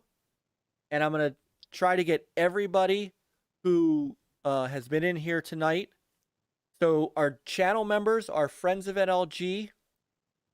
I'm going to do a wheel spin for those of you who are in here that are our channel members. And what are we getting for them, Chris? A choice of a shirt, hat, or whatever that they can get on Redbubble or was it Tea Tree? Teespring. Yep. Stuff that that you see. Graphic God, a lot of his designs, like our show, NLG, or you got Gamers United Guild here, or any of the other stuff you see, other logos or whatever, or even your own logo, right? If you got a logo that you had created by Graphic God and you want a shirt or hat from that, you're more than welcome. Yeah. I'll get with you and you let me know and get it ordered and sent to you. All right. And for the non-members, the folks who just hung out with us tonight, that aren't have a chance to win a digital code of their choice, whatever platform. Okay. All right. So we will do that. What I'll do is I'll go back, I'll figure out who was watching, and yeah, I'll do a wheel spin and we'll do a video. I'll do it as a video and put it out, upload it during the week. I'll upload it before, I'll try to upload it let me see if I can do it. If I can't get it done by the weekend, then I'll get it done before the next show. Or maybe we could do it if we do it on the weekend and we stream some Forza Horizon 5 together and we can do a quick wheel spin before we play it. We could do that. We could do that. Yeah. And we'll do the wheel spin on the stream, but I'll count everybody who was in here. Yeah. All right. So that's what we'll do. So those of you who hung out with us tonight, and you guys still hanging with us now, thank you so much. Yeah. We love you guys. So a lot. That's what we're going to do. We're going to do a wheel spin for the members that were here tonight, and then a wheel spin for the non-members. And of course, if you want to become a member of a channel member of the original Next Level Gaming, our friends of NLG, just click that join button. It's only $1.99 a month. And what that does, you get access to some great special emojis. One of them is an amico. Special emojis that you can use during our live streams are here at the show. And you get access to our video content 48 hours or a little more. That's right. I'm sending you a digital code, Jago, no matter what. You get... I will give that away next week, Frankie. I got you. Don't worry. I got you. I still have it. We'll have something for next week's show as well. That a gift from Viper Strike that I will take care of next week. I promise. Well, real quick on for the members, we could give an option. Either they want a gear, NLG gear, shirt or hat, or something else, or maybe an option or a game. Okay. I mean, it costs about the same anyway, so. Yeah, they do. By the time you factor in shipping and. Yeah. Yeah. Yeah. So whoever does win as a member, they get a choice, either All right, game hold or. on. So Viper wants me to give this thing away now. All right, hold on.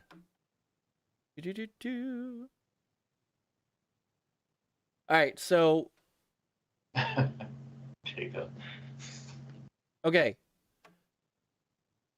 So we have 4. I think this is, what platform is this, Viper? The Microsoft Store, so I think it's an Xbox code. For a copy of Fatal Frame, Maiden of Black Water. All right? Even though it's past Halloween, you guys who are still here in the chat have a chance to win. Ready? 3, 2, Cool.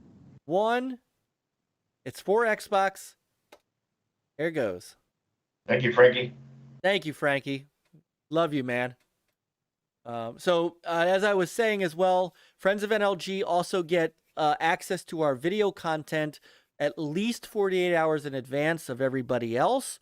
So the next video that's coming out, which is my Saturn NLG Spotlight, and I'm going to actually start calling them the NLG Spotlight because, well, Stinger really only exists on Xbox now, thanks to Twitter. So I'm going to start just calling them NLG Spotlights.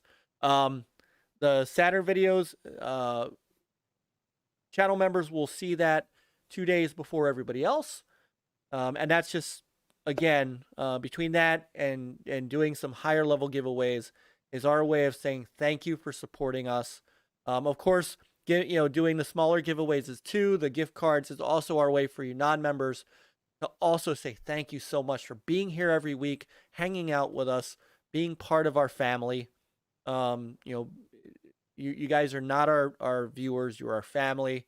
Like Eating Paste, I've gotten to know you over in Nick's streams and Bacon Ice Cream and Chuck streams and stuff like that. And so, it's great to have you over here checking us out. So anyway, yeah, he brought in a great conversation in chat. So yeah, he really did. He's a very, very smart guy. So just our way of saying thank you to everybody. And also, we do the channel members, you guys do help us with being able to bring more content, so that Peter can stream Far Cry 6 here, so that we can stream, so that tomorrow we'll be able to all do some Forza Horizon 5 and bring that to you. So it helps us to do more content and to do more things for you guys. So thank you so much. All right. I think we're going to call it. I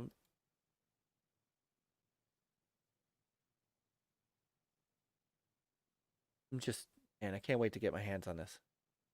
It's good. It is it's good. Live. I got to go back. Where's that big ass dip in the road that you had? Oh yeah, that's awesome. It... I want to do that again in 60 FPS. Yeah. Oh, come on, where? Oh, here it is.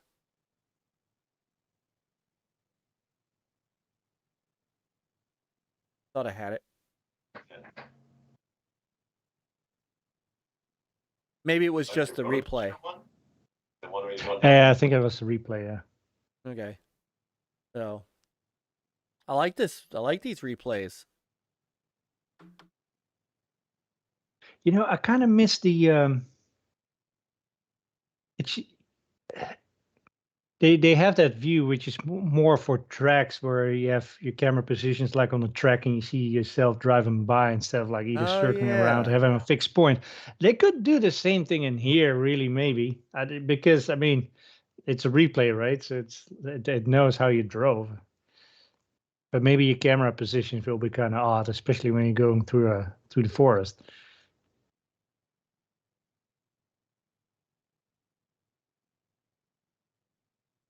Still, this is really nice. I can't. It's gonna be time to. Oh wow!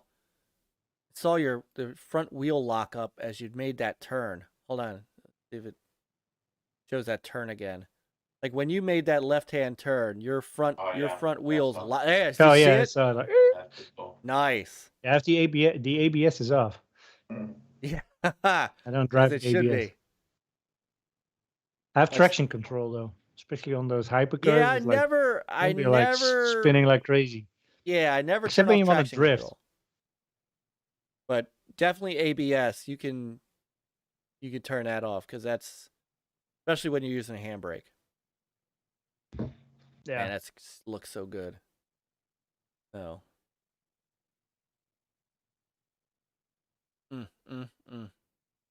Lupa, we love you. It's great to have you back. I'm so glad you're back. So good to see her. Yes. So anyway, to everybody in the chat, thank you so much. You guys rock. And just thank you for being you. Thank you for being part of us. You know, thank you for helping us just have such a great time on Thursday nights. So you're definitely a part of that. Oh, this is that part. Hold on, it's that part coming up where the jump